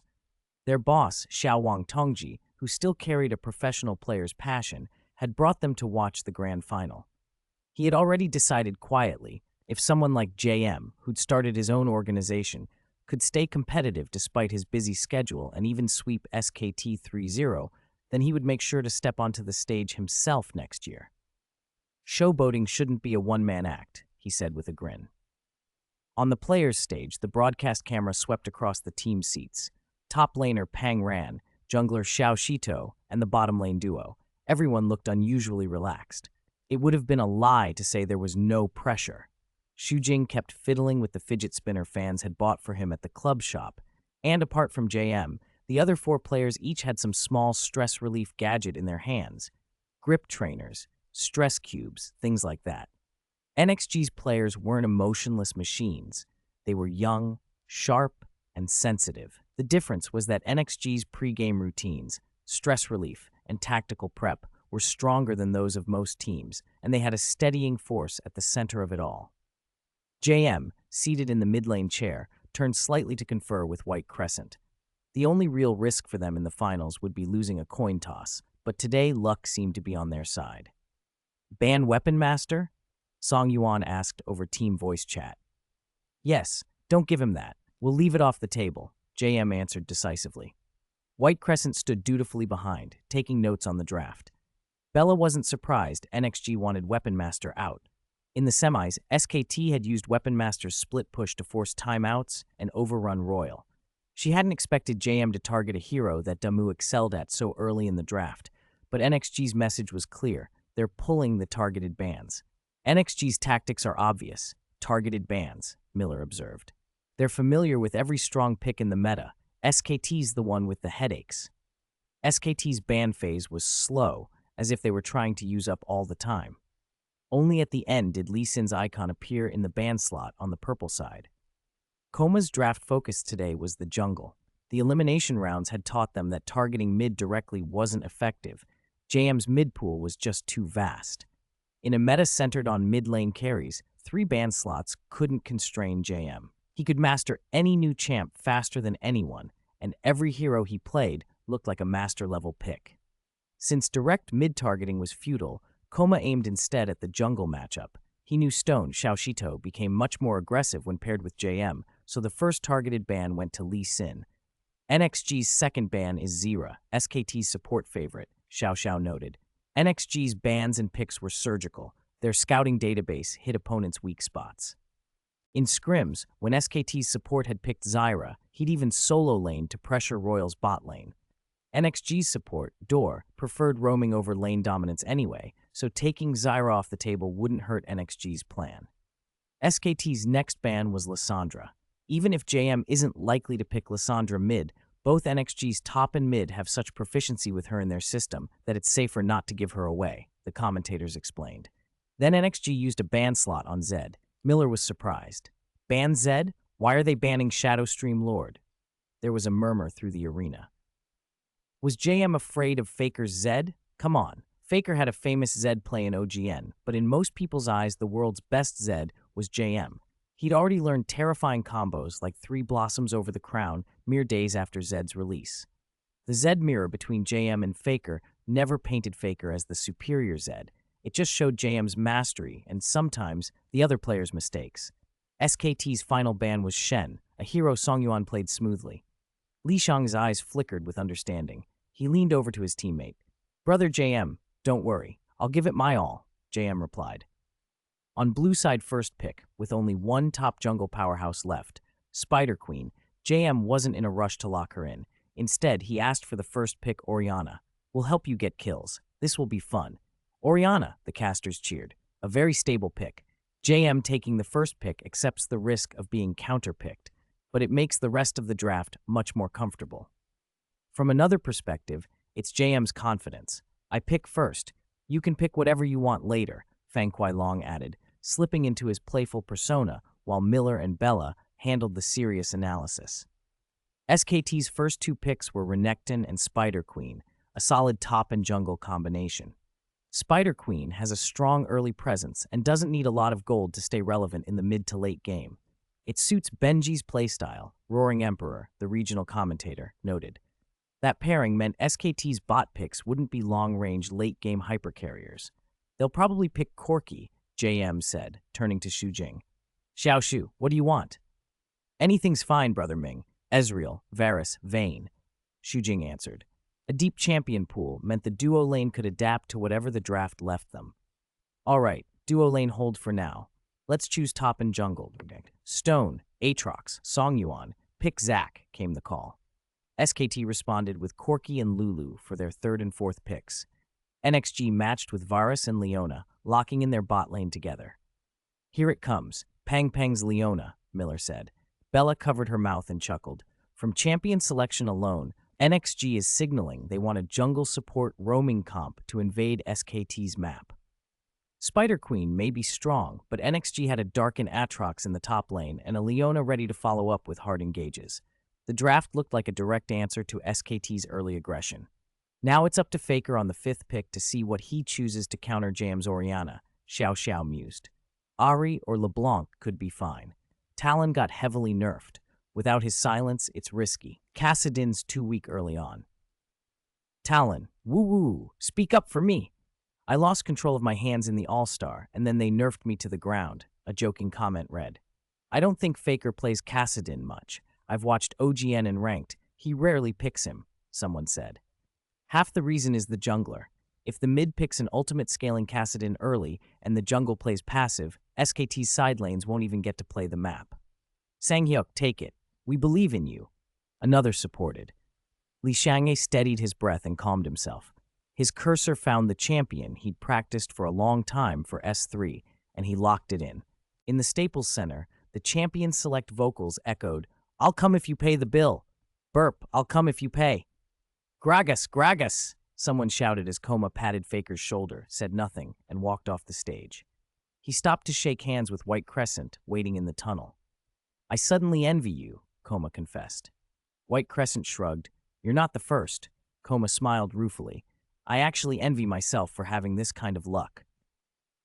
Chapter 210, Come, let's play level 1. Both teams' compositions were locked in. Blue side NXG, top Zac, jungler Aatrox, mid Orianna, bot Varus and Leona, the Radiant Dawn. Purple side SKT, top Renekton, jungler Elise, mid Gragas, bot Corki, and Lulu. Xiao Xiao assessed both lineups, smacking his lips. On paper, NXG is clearly mid to late game. Zac and Aatrox have ridiculous initiation. During teamfights, it doesn't even matter who's carrying Orianna's ball. Varus and Leona bring heavy AoE crowd control too. It's very ultimate-centric. In contrast, SKT wants early to mid skirmishes. Renekton plus Elise in the top side is a terrifying combo, and Gragas with Chalice clears waves insanely well. Their roaming is going to hurt. As for bot, Corki and Lulu will pressure Varus and Leona early. Hiss, the early game will be rough. It all comes down to how Jiang Ming deploys them. Lane swap? Miller suggested optimistically, if all three lanes are strong, just swap to avoid early fights. Zac's passive makes him fine in a duo lane. Elise can stick under tower, and Leona can still roam. Bella shook her head. Not that simple. SKT knows what we know. They'll do something to counter any swap. On the big screen, after a brief load, 10 champions dropped onto Summoner's Rift. Jiang Ming shifted in his chair until he found the most comfortable angle, then said, "Go straight to their red side. They'll invade. Songyuan, save your skills. If we run into them, just use your passive." Songyuan flashed the Azure Beast gesture and bared his big teeth with a chuckle. "Don't worry. Come on SKT, let's have a level 1 team fight." The other three focused and bought starting items quickly. No one questioned why Jiang Ming was so certain SKT would invade the red side and not the blue. That kind of confidence was part of why NXG visibly stepped up the moment Jiang Ming entered the game. Pang Ran's commands had been good, but he hadn't built that unquestionable certainty. Decisions delayed even a second or two could change outcomes. Jiang Ming wasn't guessing. Although the current patch pushed the pace, neutral objectives hadn't moved. The dragon is on the bottom side, so the early contest would revolve around bot. If Aatrox didn't show top early, an invasion on red had less value. SKT's likely goal was also to stop Pang Ran and his partner from heading top. "Hide in Tribush?" Miller asked. "No. 4 of us stay near the F4. Pang, wait 1 or 2 seconds, then go place a ward in the Tribush." As champions moved into the jungle, Jiang Ming calmly outlined the level 1 plan. "Both teams are thinking level 1, Miller said excitedly, and they're both funneling to the bot side. The live audience went wild. Since NXG had gone pro, they rarely sought level 1 team fights, preferring controlled exchanges when compositions were weak. But here, in the Global Finals' first game against SKT, Jiang Ming had thrown them a showpiece. Fight! Who plays League without a level 1 clash? The setups mirror each other, Xiao Xiao observed.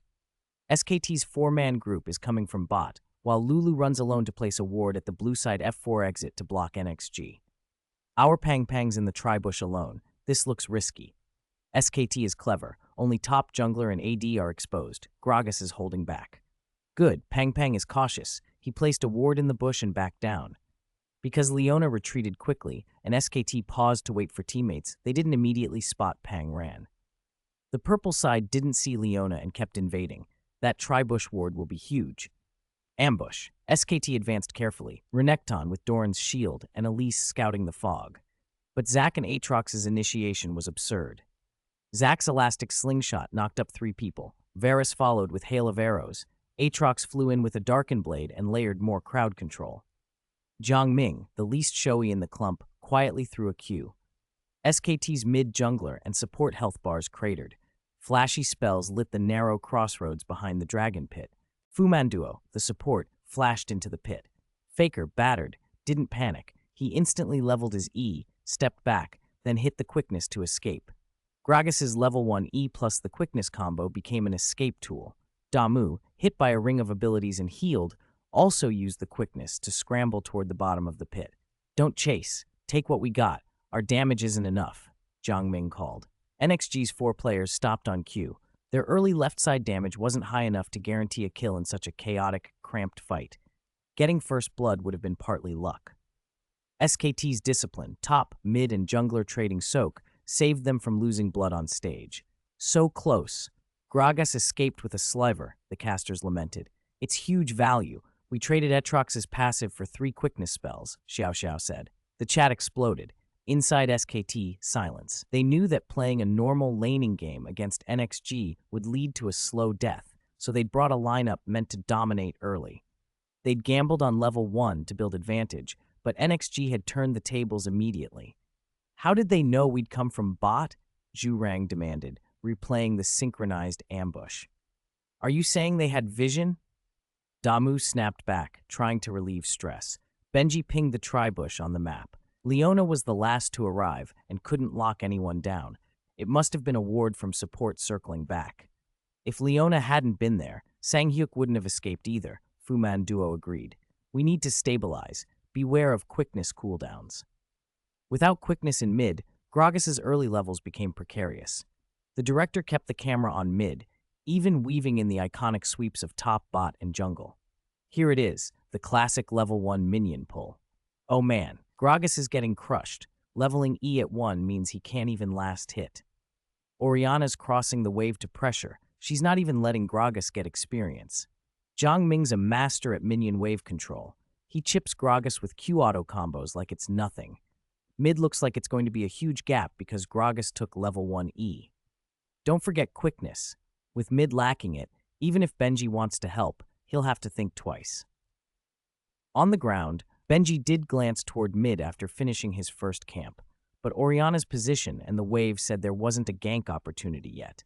Sungwoo, calm down, Faker said over team voice to soothe him. I can handle the pressure. Check the side lanes first. SKT had swapped their duo to top, catching Varus and Leona up there.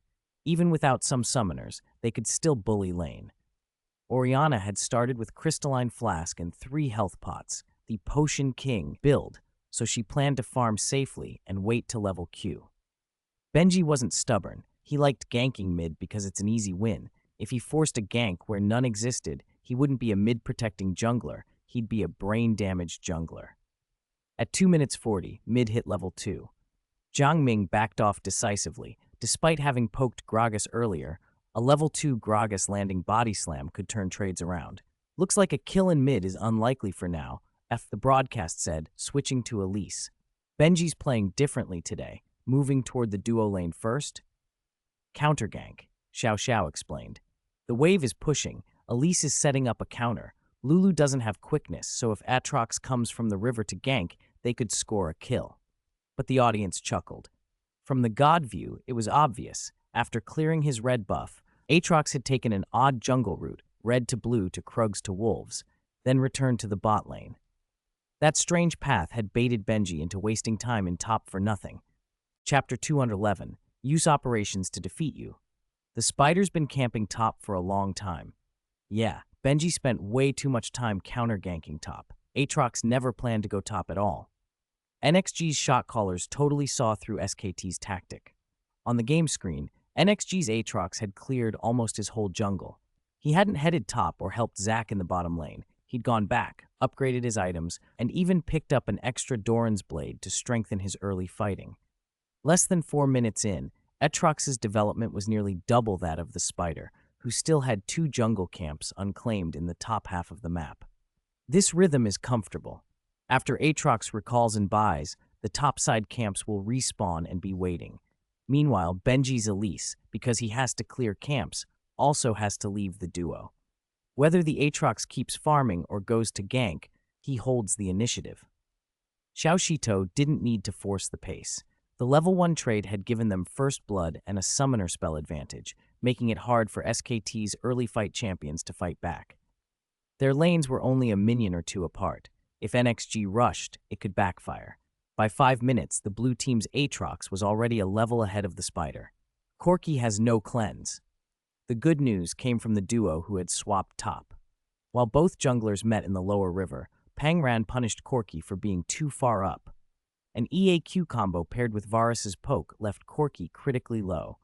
Leona burned Ignite to trade Corki's cleanse and most of his health away. There were too many minions to commit to an all-in. Push the wave, reset the lane, and get ready to take Dragon. With the lane exchange advantage, Corki had to recall. After shoving a wave, NXG rotated down and prepared to take Dragon. From the commentary desk, the Korean casters were practically screaming, "Ah! Piglet, don't make mistakes!" NXG's offensive cycle has begun. The duo rotated bottom. Impact! Get out of there! Of course, those shouts couldn't reach the players in real time. The in-game delay is about 30 seconds, but from the broadcast perspective, it was clear. While Varus and Leona rotated down, in the real game, Damu's Renekton was already in dire trouble. Song Yuan's Zac jarred into the fight with an E knockup, and right behind him came Xiao Shito's Aatrox.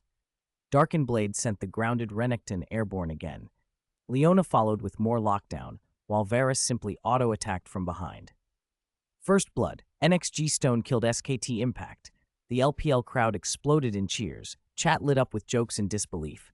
Why does SKT's top player ID sometimes show knock-up, sometimes stun, and then the kill notification switches to Impact? Display bug. Lol, Damu thought his level 6 Renekton was unkillable. Zac plus the jungler can't usually beat him. What about adding the duo? Pre-game, the duo needs the jungler. In-game, sorry, our duo can roam too. That's the difference. Feels like SKT messed up from the start. The duo got forced back. NXG didn't take the tower while that happened, so the Renekton down map should have left. Lost his lane and his team. First Blood at 6 minutes meant more than 400 gold. NXG killed Renekton and immediately moved to Dragon. Killing and taking Dragon, NXG in their familiar rhythm, said the English caster. Everyone knows NXG's tactics, but no one stopped them consistently. Hey, watch mid, another caster warned. While teammates controlled the Dragon, NXG's Orianna used her ultimate in mid, chunking SKT's Gragas. Benji had to rotate mid to assist. With First Blood in the Dragon, the gold gap quickly neared 2,000. Corki and Lulu did force down the top first tower, offsetting some of the loss, but it was still a net disadvantage. The tower buffs had been tweaked in the update, making turrets tougher, but NXG still came out ahead. Coma in the audience buried his face. Their early comp had dumped First Blood and lost Dragon while only managing a tower that should have gone down anyway. That trade cost them more than it gained. By pushing the top tower, SKT's duo couldn't immediately rotate bottom, leaving Damu's Renekton exposed to NXG's duo.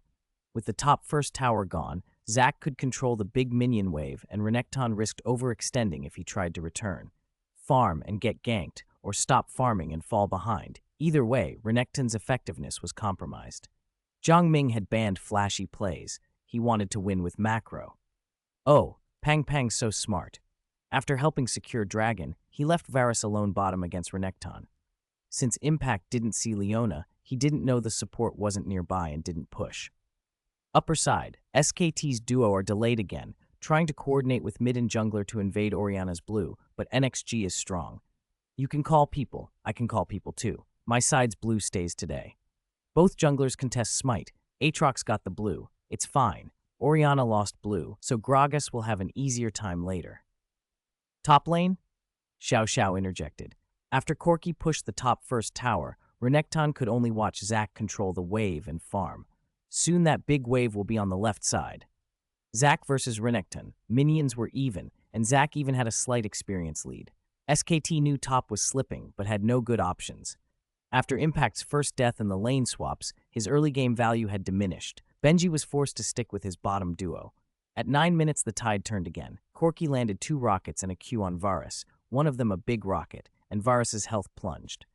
SKT's bottom lane, led by Fu-Man duo, immediately traded with an EQ combo and Ignite, putting Varus dangerously low. Dive! SKT's bottom made a great trade. Sari's HP is very low, and the spider is coming. He smelled blood. Benji, weren't you ganking mid? Why are you here? Pang's discipline is top-notch. He had a ward in the tri-bush before the minions arrived. We see the spider. Are the 3 purple team members going to focus Leona first? The Aatrox is on his way, stones moving insanely fast with boots of swiftness. If SKT chases deeper, something bad could happen. Orianna arrived before Gragas could respond. Under pressure and low on HP, Xu Jing pulled off a brilliant play. Instead of abandoning Leona, he turned and threw out Chain of Corruption to root the advancing Corki, then used his shield to buy a split second of protection so his support could take 2 hits. Then Xu Jing flashed out. Brother, that's all I can give you. Steady, leave the rest to us. Pangran saw mid and jungle arriving and stopped running. He pointed and committed. Blade of the Darken. This war will be my masterpiece. Charge! 2 deep voices cut through the jungle. In the next instant, before SKT's 3 could finish retreating, Aatrox was already in the air. Darkened Blade knocked up both the jungler and support. Corki thought he'd escaped, then a powerful shockwave tore through space and yanked him back. Shockwave! The Darken raised his greatsword. His weapon pulsed a deep purple, granting Aatrox bonus attack speed and range. Every swing cut into the enemy health bars. Orianna's ball followed up, knocking up the remaining targets. In an instant, SKT's trio were shredded. NXG Stone killed SKT Benji. NXG Stone killed SKT Piglet. Mingay, Lulu's kill. You take it. Jiangming didn't look back. He secured 3 assists. Once the Darken could take the kills, Jiangming pivoted and raced toward mid. Without support, SKT's top and mid couldn't stop NXG from demolishing the mid-first tower. Zac alone couldn't hold. Orianna's damage might be average early, but giving Aatrox 3 kills when he scales with attack power was a disaster. Feeding the Darken kills would let him recover any damage deficit and become the carry. Xiao Shito didn't hesitate. His third auto, charged with bonus damage, landed hard and took the last sliver of Lulu's health. The screen washed to grayscale as the system voice rang out. Triple kill! Chapter 212. Siba Operation. Siba Operation. Chapter 245. Damn operations. Kill, kill, kill. Everyone must die. Everyone must die. Ha ha ha. Aatrox got a triple. I can only say he's unstoppable. At the commentary desk, Bella, Miller, and the others were ecstatic about the decisive victory in the bottom lane clash with NXG. Miller sighed with feeling. Piglet's Corki at last whittled down Varus, and we thought that opened a perfect offensive window, but sorry, and Pang Pang's coordination was just flawless. Yeah, Leona, Radiant Dawn, had perfect map awareness. She went to the tri-bush and put down a ward before the minions even arrived. Sorry's Varus was outrageous. He even used Salvation to block the fatal damage for his support. If he hadn't, Leona might not have held on until her teammates arrived. And we have to praise Aatrox again. The timing on his Boots of Swiftness purchase was brilliant. Of course, our jungler JM's reaction speed was insanely fast too. Xiao Xiao, explain what you mean by our JM's speed was also insanely fast. The difference is obvious, folks. One mid laner needs the jungler to gank for him. The other mid laner is the one helping his teammates get kills. That settles who's stronger and who's weaker. You could say it's a cultural difference. Both are called ganking, but they mean totally different things. Sk, I'm tearing up. Why can't I find an AD who'd activate Salvation to save me like that? You can't ignore the kill Mingay gave up either. For the team, he straight up handed Lulu's kill to someone else when it was literally in his hands. The biggest difference between NXG and SKT, one team has a jungler who selflessly gives up gold, the other has the most reasonable gold distribution you'll see. Woo-woo, is this what vision means? The difference between NXG's big bro and other big bros. Other big bros, give me the kills, boys, take it. You take the kills, take the highlights. I'll tank towers in teamfights and take the blame. This isn't a team captain, this is the general of esports. Brother JM's kindness can never be repaid, never. Loyalty, in-game, seeing Orianna collapsing toward them, Li Shanghe pinged to retreat. Back off, don't let them get the first tower. Damu was annoyed. Doesn't this guy ever get greedy? 2 more steps and a basic attack, or Q would have been 300 gold, but the opponent handed it to the jungler. You call that being the team's big brother? Even when Benji, the jungler, was babysitting Faker, he'd still get tempted to steal a kill and catch up on farm. It's fine, Li Shanghe tried to soothe things. We expected a hard series. Finals against NXG won't be easy. Damu let out a bitter laugh. I didn't expect this hard. In scrims they were one thing, but now they look like a completely different team. When teams scrim, you assume the opponent is hiding strategies, but they didn't tell you they were hiding an entire Himalaya. My bad, Fuman Duo admitted.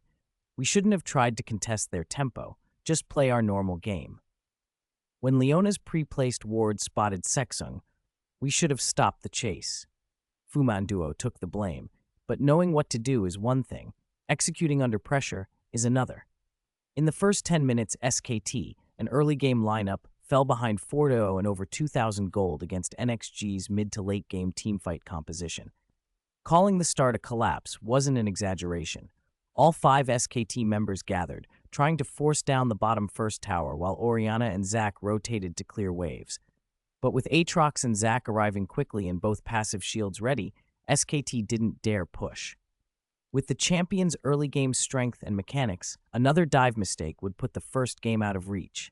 The game hit 12 minutes. The second dragon had just respawned. Zhang Ming no longer greedily pushed top minions. He held mid calmly. They weren't rushing. If SKT couldn't take this dragon cleanly, or even if they couldn't take it too easily, that was fine. All right, the second dragon's up. Both sides are circling, but no one wants to make the first move. No choice. Even though Aatrox has 4 kills, SKT's comp is still strong early. The top minions are just stalling. Neither side will clear them. NXG's more seasoned. Using wave control, Zac found a chance to recall and buy items. Sunfire Cape already done. Now it depends on SKT. After some river tug-of-war, the purple side, seeing Zac recall to upgrade, made the same call. Corki went back to finish Sheen. The OGN commentators groaned. Corki's farm this game was terrible. At 13 or 14 minutes, Trinity Force still wasn't complete. If Corki had Trinity Force for this fight, they might have secured the second dragon. The only good news is Faker played carefully in mid against JM, even after losing quickness at level 1 and putting a point in E, one commentator added. Gragas's CS isn't too far behind Orianna. Athena's Unholy Grail is nearly complete. His wave clear will be guaranteed once he finishes it. Seeing the purple side not commit to the dragon, NXG weren't foolish. After briefly clearing mid-minions, Zhang Ming called Zac over to take blue buff. Denying SKT that blue during early pressure was a smart move. After losing his second blue, Gragas had very few options against this patch's meta. Once he completes the Grail, a maxed Q aimed at backline minions clears the entire ranged wave for gold.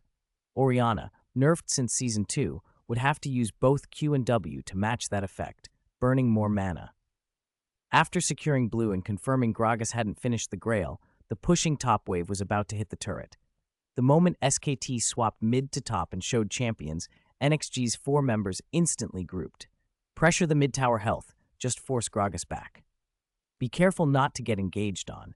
It was a 4v5 push. Leona wasn't actually behind them. It was a bluff.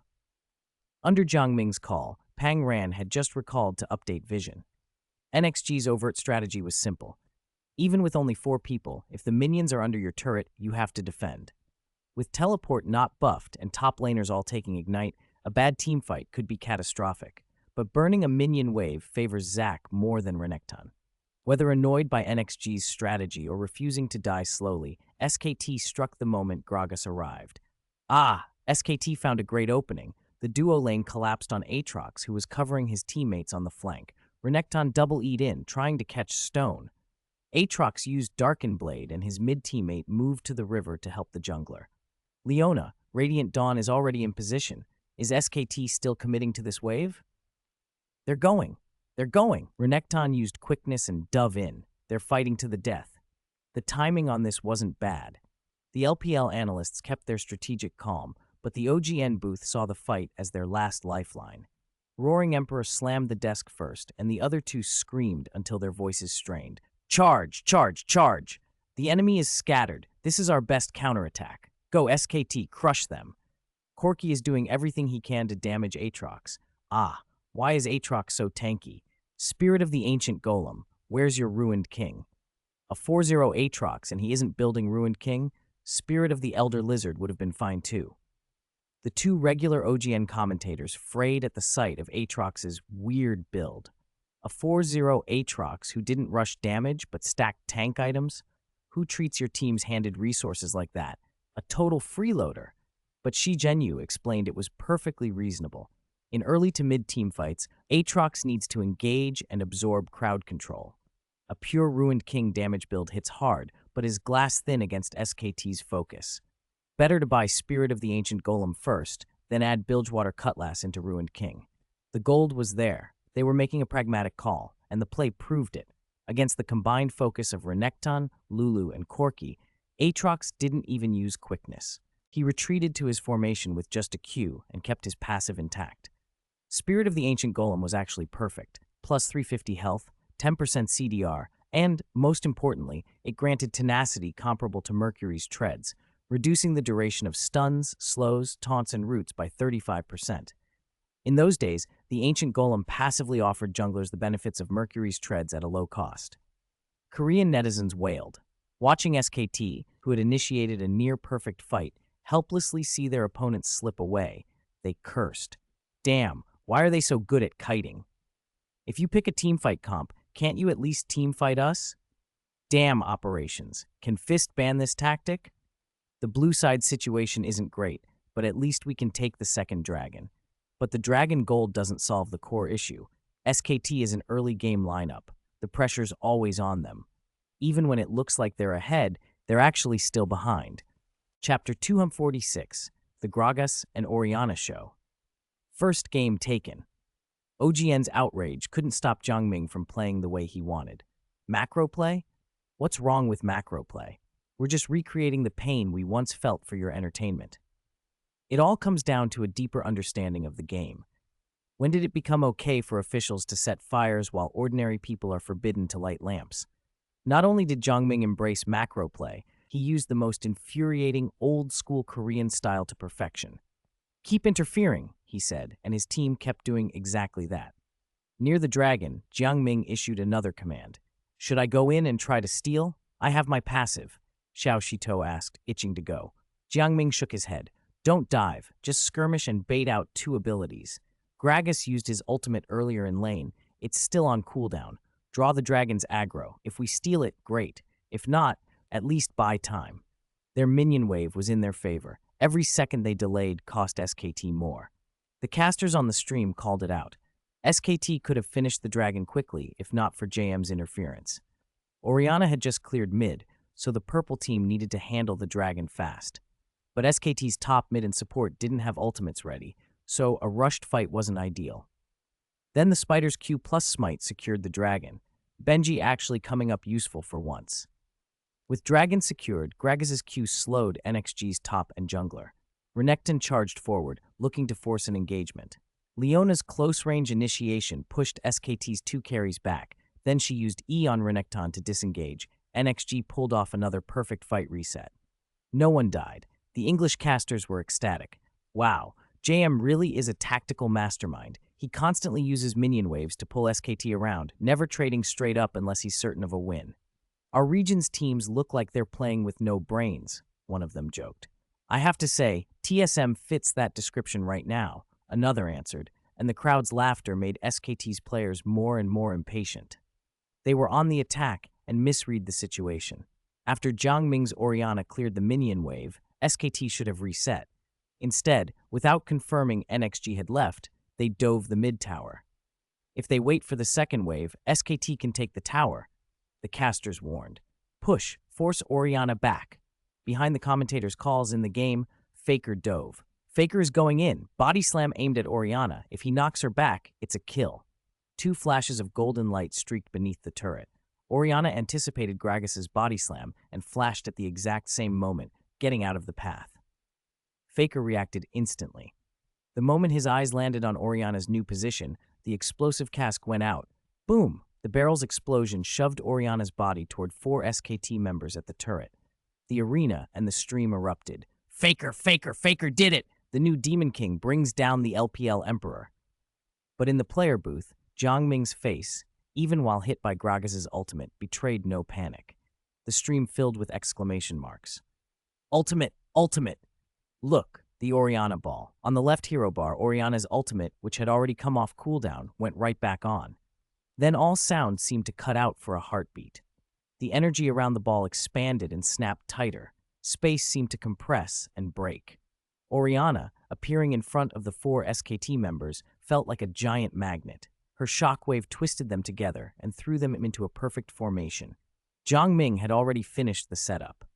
If NXG's teammates couldn't follow up, it would be a disaster, but they did. Pang Ran, who had quietly flanked, came from the river and dropped his solar flare onto the clustered enemies. The 4 SKT members were stunned again. Bang! Aatrox and Zac dove in one after another. Xu Jing's Varus needed only to lay down hail of arrows and then auto-attack. On the big screen, the purple team's champions seemed frozen, as if their network had been cut. 1, 2, 3, 4.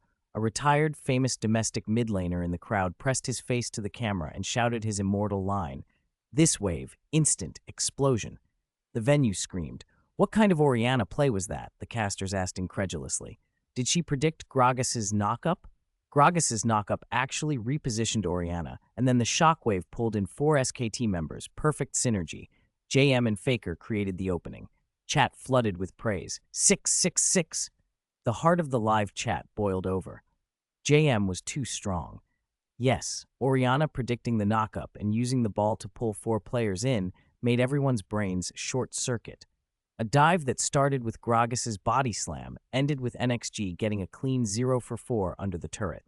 Faker, who'd initiated the dive and was in the most dangerous position, survived because his team was focused on saving him. But whether Gragas lived didn't matter. The surviving Faker had no way to stop NXG's push. The blue team took the mid-tier 1 tower. At 17 minutes, the score was 8-0, and NXG led by 5,000 gold. Even in the scramble afterward, Shi Zhenyu's Aatrox generously handed 2 kills to Zac, who'd been rotating to absorb pressure and hadn't had many minions. The scoreboard looked bizarre. Oriana and Varus, the 2 intended carries, had 0 kills and a mountain of assists, while top, jungle, and support feasted on kills. That gold lead erased the difference in team comps, and the rhythm SKT had just begun to find collapsed back into NXG's control. With vision utterly against them, SKT found no openings. At 18 minutes, Leona and Aatrox invaded and caught Benji trying to contest the blue buff. The Spider attempted a last stand, but was pulled back by Zac, Midair, who was carrying Oriana's ball. Jiangming secured his first kill. "He's showing off," one commentator laughed. JM's effortless aerial pull made Zac carrying the ball look like a suicide bomber. "Top and jungle are fed," another pointed out. "Look at Zhu Rang, only Trinity Force. How does he fight Zac and Aatrox with 2 items each?" Pang Pang built tanky. After a Sightstone, he went into a Locket, and Sori's Varus went straight for a Bloodthirster, max survivability. That's why NXG is so dangerous. When they get ahead, they never let opponents breathe. With the Spider dead, NXG pushed toward the mid-tier 2 tower. Gragas and Corki blunted minion waves quickly, but vision control crushed SKT. At 19 minutes, Lulu placing vision was spotted. Zac launched an elastic slingshot from absurd range, and with Aatrox following up, they killed her. The 3rd dragon was about to respawn. After calculating SKT's barren timing and seeing they couldn't contest it, Pangran placed vision bottom. At 20 minutes, Aatrox and Zac soloed the dragon in bottom. The Spider tried to place barren vision and was killed again by Jiangming and Xu Jing hiding in the brush. Zhang Yongjun sighed on the cast. They're just better at macro and rotations. We're completely outmatched. SKT's nerves frayed. At 20 minutes, hungry for a miracle, they abandoned their style and became reckless. Full tank Renekton and the Spider chased Zac relentlessly. They used the quickness and only got Zac to half health. The chat screamed that they'd overreached. SKT went for a do-or-die Baron gamble. Jiangming ignored it and led his team toward SKT's high ground. By the time SKT raked off a third of Baron's health, NXG had already reached inhibitor towers. "SKT can't finish Baron. Their base is being pushed," the casters cried. If they turned back, NXG would take Baron. SKT's 2 carries stayed to poke at Baron, but Zac, who had been hiding, suddenly launched up, carrying Oriana's ball midair. Empty. Command, Shockwave. 2 dashes, 1 body slam, 1 Valkyrie were interrupted. Corki and Gragas staggered as Oriana's ultimate pulled them into the air. Zac's E and ultimate kept them knocked up, and Aatrox saw the opening. With Blade of the Ruined King, he cued Renekton over the wall, and the top lane and jungle erupted into a brawl. 15 minutes earlier, Renekton might have won a 1v1, but now, with Quicksilver Sash, Spirit Visage, and a Giant's Belt on his opponent and Aatrox wielding Botherk and Sheen, the match had flipped. "Solo kill," someone screamed. The casters howled. Aatrox solo killed Renekton from the flank. SKT has collapsed. The venue groaned, then accepted what was inevitable. Corki's bomb traded for Leona and prevented a total shutout, at least. With Leona dead and SKT's jungler wiped, the system's voice announced ace, 1 for 5. Whether Baron buff remained was irrelevant. The 4 remaining NXG players paused for a moment to mourn Pangran's death and then rushed straight for the Nexus. Pangran hadn't given up intentionally. He'd banked on his team's pressure elsewhere. He hadn't expected the Spider to land a cocoon even as he fell. But the result was the same. NXG surged forward, and a clean, calculated performance, built on Gragas and Oriana's terrifying synergy, had taken Game 1. NXG didn't give SKT any breathing room. One coordinated push, and the purple side's nexus fell. Miller took back the microphone, smiling. 1-0, NXG takes the first game in a crushing victory. From the level 1 teamfight onward, SKT lost 3 valuable flashes, and NXG seized game tempo from start to finish, Bella added, calming her excitement to summarize. Even though SKT tried to claw their way back mid-game, they couldn't change the outcome. Below the stage, NXG fans beamed, satisfied with a sweep in the opener. What, you said NXG games are fast, so buying a ticket is a waste? Fans know the truth. 3-0 is perfect. What's wrong with getting off work early? On stage, Song Yuan slung an arm around Shi Zhenyu's shoulders. Big brother Shi loves you. Your Aatrox was untouchable, truly the best in the world. For a top laner who'd spent minutes with no minion gold, the kills handed over by his jungler felt like more than numbers. They were a badge of hierarchy, a family bond. Xiao Shito scratched his head. It's all because Ming-Ge gave up the kills well in the early game. You've changed, Xiao Shito, Xu Jing teased, squeezing in between them. You weren't like this before. What, learned to flatter now? I'm not flattering. I'm telling the truth. Jiang Ming caught the banter with a gentle air and clapped a hand to the other's neck. What's the matter? Can't stand Xiao Shito praising this old man? You want to sit at the water cooler during the next game? Do we even have a substitute AD? Xu Jing glanced around, relieved Qingguangguang, the wild card, wasn't at Staples Center. Pang Ran's voice cut in. Xiangzi can go mid. Ming-Ge could play AD. We teamed like that in all-star training and stomped Wei Xiao and Wan Mao. I'll behave. Please, don't make me go, someone protested, laughter breaking up as the group filed backstage. White Crescent and Yihan met them at the entrance with smiles. Jiang Ming's eyes were soft. Seeing Yihan accepting the bench calmly filled him with quiet satisfaction. How's your scouting of SKT's mid and jungle habits from under the stage, he asked. About 60%. Still missing some pieces, Yihan admitted. Which parts? Tell me the details. They slipped into the lounge where players drank water and used the restroom during the break. Over the noise, Wu Jiqiang hesitated, then couldn't hold his curiosity. Ming-Ge, I have to ask, how did you know Gragas's ultimate would hit you in that mid-lane exchange, and why did you use your ult preemptively? If Gragas missed his E, Oriana would normally play it safe and back off. But Jiang Ming had gambled. If he misjudged, he could have flashed straight into Gragas's ultimate and taken it full on, turning a risky play into a disaster. He'd been sitting on that question for nearly 10 minutes, letting it chew at the back of his mind. Jiang Ming answered plainly. I wasn't predicting Gragas's ultimate. I was sure the opposing mid Xiao Li Zi would use his ultimate on me. In Season 3, Xiao Li Zi was a mechanical monster without a ceiling. Plays like Cassiopeia reversing an R in clutch moments, Zed pulling off improbable triple kills at low health. What most pros would have as a once-in-a-lifetime highlight were routine for him. Jiang Ming had read the situation like a game of chess. He expected Gragas to dash in, and that Gragas would predict where Jiang Ming's ball would land and aim to intercept. So Jiang Ming was one step ahead. He anticipated Gragas's prediction and pre-aimed his shockwave so that when Gragas committed, the follow-up would hit. The mid-lane tower exchange was both a personal duel and a team mechanic. If SKT's four-man positioning had been even slightly different, it wouldn't have turned into a 0-for-4 trade with Jiang Ming walking away clean. When he finished, he patted Yihan's shoulder and let it rest. Some understandings you have to arrive at yourself. Coaches and outsiders can only set the stage. All right, everyone gather up. I'll lay out our next tasks, Jiang Ming said. Forget the first game win. It's still a best of 3. We're only 2 wins away from the S3 World Championship. During the intermission, the TGA livestream chat stayed glued to the action. Most viewers couldn't shake the last game. 20-1? I've never seen such a blowout in ranked. OGN hyped their mid-king all summer. This is it? Don't be haters. SKT mid is already very strong. You're insulting yourself by insulting them. The Xiao Li Zi over there is considered one of the best in this tournament, second only to Ming-Ge. That Gragas learned E at level 1 and didn't even have flash, but still withstood the pressure, and in team fights, he read Oriana's ball placement and pulled off a perfect follow-up.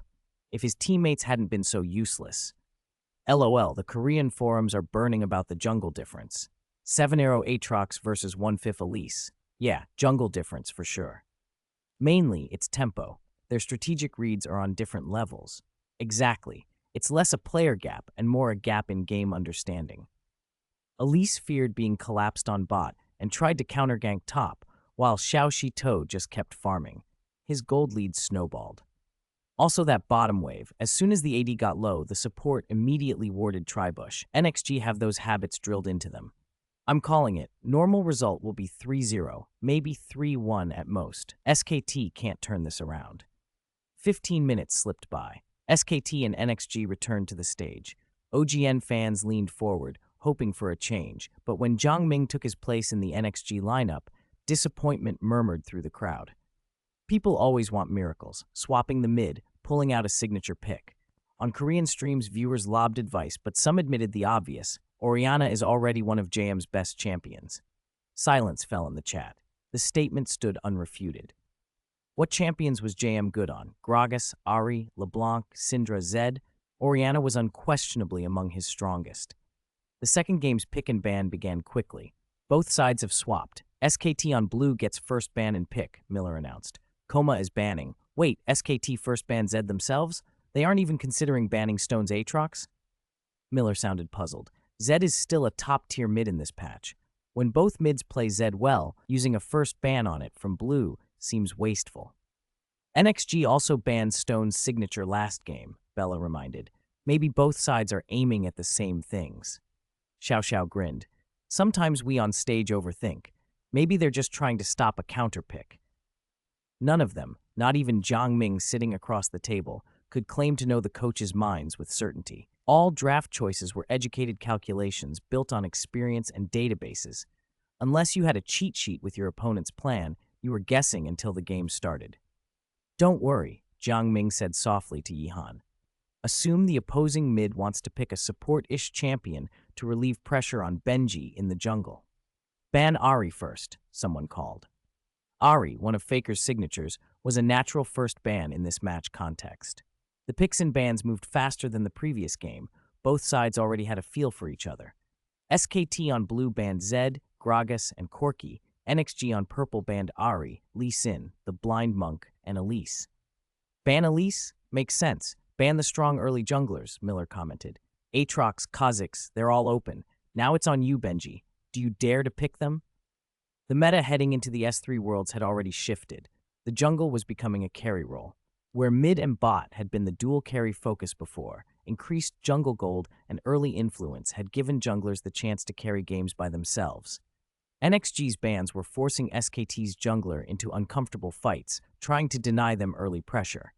In essence, NXG wanted to take the jungle carry position away from SKT and gain one more carry slot for themselves. SKT's first pick. Let's see what they lock in. Xin Zhao, Miller announced. Xinye? Someone reacted, caught between surprise and expectation. Chapter 2 at 15, pretty easy to trust. Chapter 248, Master Yi? Xin Zhao, the Demacian general. The moment the resolute figure raised his spear in the champion selection box, the entire arena erupted. Wow, Xin Zhao is on the field. Are they going to consider Tryndamere or Master Yi next? Before the Season 3 rework, Xin Zhao had been a core pick in the Level 1 Gangplank. Level 2 Xin Zhao. Level 3 Renekton will take your life lineup. He was a reliable early-game powerhouse. Armor shred, knockups, slows. He had almost everything except reach. When S3 first began, many teams in the LPL still played him, but as Lee Sin and Elise rose to dominance, Xin Zhao's clear flaws led pros and high-tier players to abandon him. Given the current draft, though, Jiang Ming understood why SKT picked Xin Zhao as their jungler. With the two early-game power junglers, Lee Sin and Elise, banned by NXG, Benji couldn't comfortably take a resource-hungry carry like Kha'Zix. Xin Zhao was a sensible alternative. He could clear, contest, and enable his lanes. The player's reasoning on stage was one thing. The audience's reaction was another. In the Korean stream, when viewers saw Benji forced into Xin Zhao, they blew up. What is SKT doing? They even picked a flawed champion like Xin Zhao. Aren't there still options like Kha'Zix? At worst, Jarvan 4. Jarvan free jungle is fine. It's not just their game sense. Their champion pool is small. NXG doesn't even need to do anything. They can win by targeting the jungle. Fist is deliberately picking into us. They think our region is too strong, so they're changing the jungle. How did the mid-jungle 1+1 script become half-baked against us? While Korean netizens were in an uproar, the live director rubbed salt in the wound. The camera cut to Shi Zhenyu in the NXG booth. On the big screen, Xiao Shito's expression was calm, then he lowered his head and stifled a laugh. Tryndamere really won't work. His jungle clear is too slow before he gets items, Xiao Shito said, dismissing the suggestion. Don't even talk about Master Yi. If you pick Master Yi, you'll probably get stuck in trouble. Hiya, what are you afraid of? I heard Fist's Season 3 World Championship skin selection will prioritize champions we've used in matches. Xu Jing joked. Lao Song probably won't change his dog head. Xiao Shito, with your selling skills, shouldn't you get a Master Yi skin? One skin would make you rich, right? Pang Ran couldn't stand it. The match isn't over yet. Don't talk about worlds before the game ends. Amid the chatter, the draft slipped fully into NXG's hands. The first and second picks remained the same, Aatrox and Varus, two heroes that had performed brilliantly in the previous game. In pro play, strong teams often prefer to do nothing if the composition already works. In a best-of-5, coaches don't risk change when they can keep winning. In the chess match between two sides, the one who makes unnecessary first moves often concedes the advantage. The deeper the series, the more strategic reserves matter. If the original draft guarantees an edge, minor adjustments to counter the opponent are the prudent choice. Aatrox, Varus, NXG keeps the hot picks from the last game, the caster said. No change in response to change. This draft is stable. SKT's second and third picks locked in Sona and Misfortune. Oh, they have a big move. Sona and Misfortune. SKT looks determined to take this one. No change. Still no change. NXG's third and fourth picks are Zac and Leona, Radiant Dawn. JM has forced SKT to solve a problem. I know Damu's Renekton is average, so picking Zac first lets them leave a counter pick to mid. Misfortune and Sona have worse self-preservation than Lulu and Corki from the last game. Leona threatens SKT's bot lane heavily. If SKT picks Renekton, their jungler will be forced to run between lanes. Unless SKT's mid laner picks a roaming support for Faker to run a mid-jungle roaming system. Xiao Xiao's analysis guessed correctly. SKT's fourth and fifth picks were Twisted Fate and Shyvana. Twisted Fate. As expected, banning Zed was to protect their mid lane, the caster said. Twisted Fate versus Zed is a matchup where TF struggles, slow damage, projectile skills that Zed can dodge, and TF's ultimate is an easy target for Zed's kill patterns. If Zed catches TF mid-game, TF can't survive without perfect execution, especially when Zed is played by a top-tier expert. SKT has changed tactics. They want to win by frequent mid-roamings. I don't think the plan is wrong. In previous matches, Faker used his lane advantage to help teammates. Benji could play secondary support after raising a super-fed mid, but facing NXG's mid and jungle, trying to outduel JM. No more needed. NXG's near-zero kill score in the previous game said it all. Roaming should be paired with lane swaps. Misfortune and Sona versus Leona and Varus is a dangerous lane, high chance of deaths. SKT's composition screams teamfight and lane swap. Shyvana top outscales Renekton in split pushing and late-game strength. Their lane swap intention was obvious. But should NXG follow? Zhongming considered the win probabilities for different playstyles. An aggressive option was to pick strong laning mids like Syndra or LeBlanc to pressure Twisted Fate and invade at level 1 to target SKT's duo. A more flexible approach would leave the hero pool broader. He simulated Twisted Fate and Xin Zhao's gank paths in his head. With SKT's mid and jungler both relying on single damage outputs, TF's gold card being pivotal, avoiding the gold card would hand initiative to NXG. Syndra was skipped. Her mid-game split push was poor and she was too vulnerable to being targeted. LeBlanc? No. Then a thought hit him. My blade is your blade. Master Yi. Would you Master Yi? How could they forget Master Yi? When NXG's fifth pick was locked, the Staples Center went wild. What? Master Yi? Did I see that right? Master Yi? Broadcasters in multiple languages erupted in disbelief. If Xin Zhao on stage was surprising, Master Yi, the champion many associate with casual or low-ranked play, completely shocked viewers. Could they be playing AP Master Yi? Speculated the chat. In the TGA broadcast room, people laughed and shouted exclamation marks. Surely they weren't putting Master Yi in the jungle and Aatrox in mid, right? The person who picked Master Yi was JM, the creator of AP Master Yi back in Season 2. 1Q, 1,000 health. Become a living saint, tanking the fountain. Give me one low health target, and I'll give you the world. Countless players still remembered the AP Master Yi that ran rampant in the national server the previous year. The AP Yi craze had been so extreme that minor pro teams had tried it in qualifiers, usually with mixed results. But this was different. Season 3 World Championship, the #1 tournament, the second game of the Grand Finals, and NXG had just locked in Master Yi. The hype was instantaneous. After the noise finally settled, both teams finished champion swaps and prepared for Summoner's Rift. The second game lineups: Blue side SKT, top Shyvana, jungle Xin Zhao, mid Twisted Fate, bot Misfortune and Sona. Purple side NXG, top Zac, jungle Aatrox, mid Master Yi, bot Varus and Leona, Radiant Dawn. Game has loaded and the second game begins. No sooner had the caster finished than both teams finished item purchases and headed for the river. Hey, look closely. JM's Master Yi level 1 item is Doran's Blade. He's not going AP this time? On stage, Jiang Ming's eyes flicked to the skill panel on the screen, a hint of nostalgia crossing his face. His stream and videos had exploded in popularity precisely because of AP Master Yi. Using AP Yi had given JM the JM brand, and he wasn't going to play the standard auto-attack Yi. This was a version built around spell damage. The myth around AP Master Yi was real. Once he got items, he snowballed hard. But the downsides were obvious: extreme reliance on economy, weak early damage, fragile rhythm, and terrible against crowd control. In teamfights, his survival and output depended heavily on coordination. In pro matches, APE could be a double-edged sword, devastating when it worked, catastrophic when it didn't. Starting with a physical item like Doran's Blade to shore up his laning was the best compromise. Both teams arrived at the river quickly. SKT had learned their lesson and didn't blindly invade the jungle this time. The 5 players simply held their positions, each guarding against NXG's movements. Chapter 216, European Swordmaster, Level 2 Solo Kill. Back in lane, Jiang Ming and Faker resumed their twisted dance of ghost step kiting. In the last match, it had been his Orianna dunking Gragas. This time, it felt like a role reversal. But compared to Gragas, who at level 1 had put a point into Body Slam and had almost no long-range counter, Master Yi was a far greater threat. Yi's Q could dodge Twisted Fate's gold card, making him dangerous even early. The old and new Master Yi didn't differ much in kit. Q was Alpha Strike, area damage and untargetability.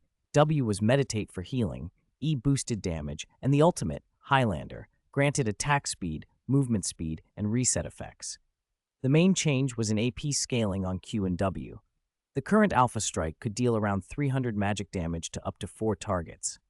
With max cooldown reduction late, its cooldown dropped to 6 seconds, and it had a 1.0 AP ratio, plus the ultimate allowed refreshes, a big reason API was even playable. A maxed Meditate restored over 700 health plus 1.65 times AP over 5 seconds. That number had been nerfed repeatedly from earlier higher ratios. During Meditate, Yi's resistances also rose significantly, so unless an opponent had grievous wounds or crowd control, he could often walk back to full health from low life instantly.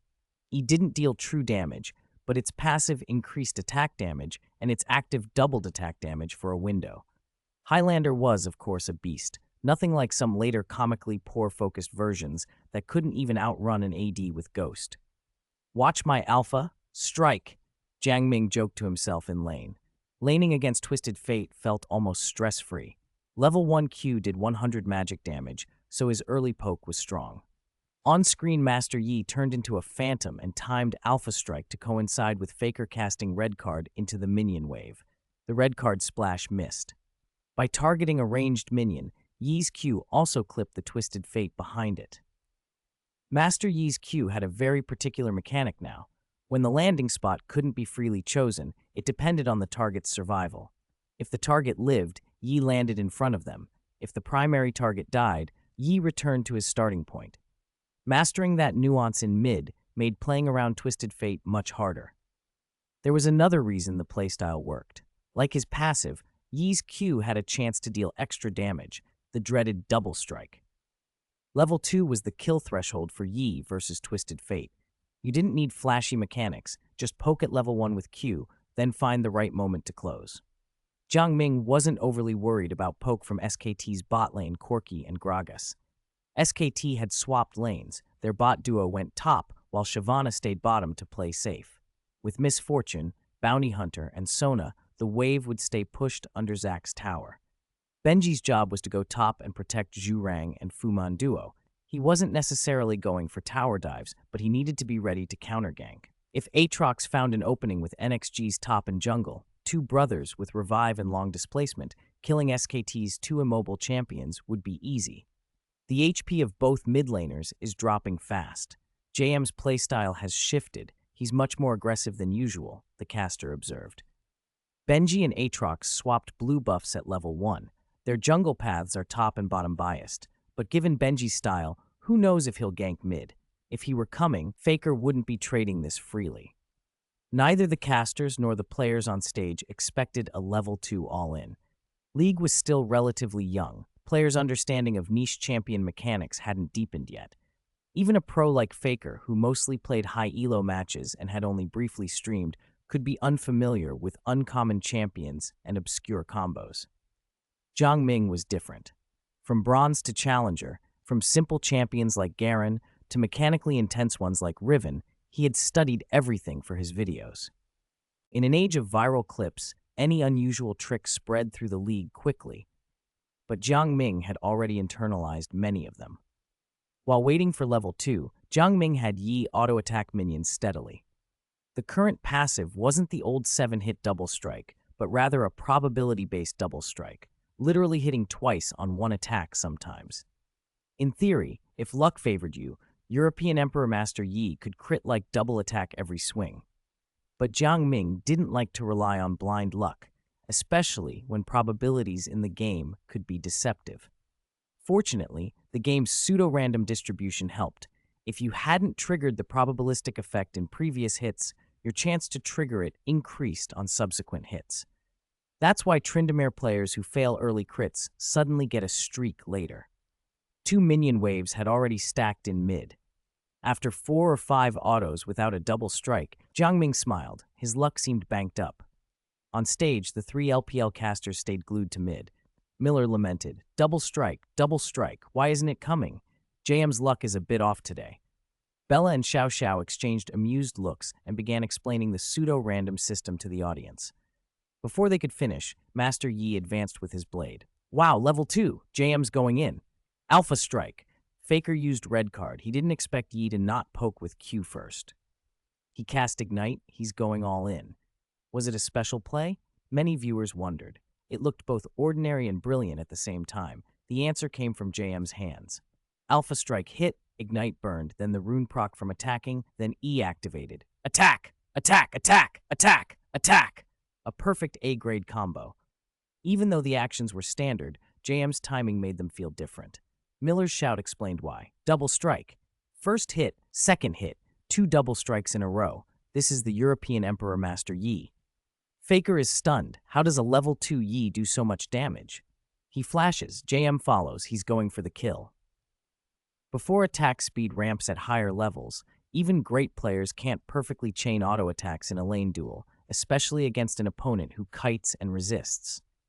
But Jiang Ming had taken 3 small attack speed shards in his runes, ensuring his early auto-attack chase wouldn't be animation locked. At level 2, Yi was like a Madog. With the final auto, Twisted Fate's health dropped. First blood. Solo kill. Level 2 solo kill. Miller's grin widened. At that moment, he felt like a converted NXG fan. SKT wanted to open the map with roams, but they forgot one thing, he said. You have to stabilize your lane against JM first if you want any future. Master Yi was a champion who usually relied on gold to scale. He had long been sidelined in pro play because farming him up was so difficult. But with Wuju Master Yi picking up first blood at the very start, that obstacle suddenly mattered far less. Chapter 217. If you can pass the exam, we will too. A level 2 solo kill set the Staples Center on fire. The North American crowd leapt to their feet, waving their arms in unison until the arena felt like a massive dance party. The English casters couldn't hide their astonishment. "Oh, what a shame," one said.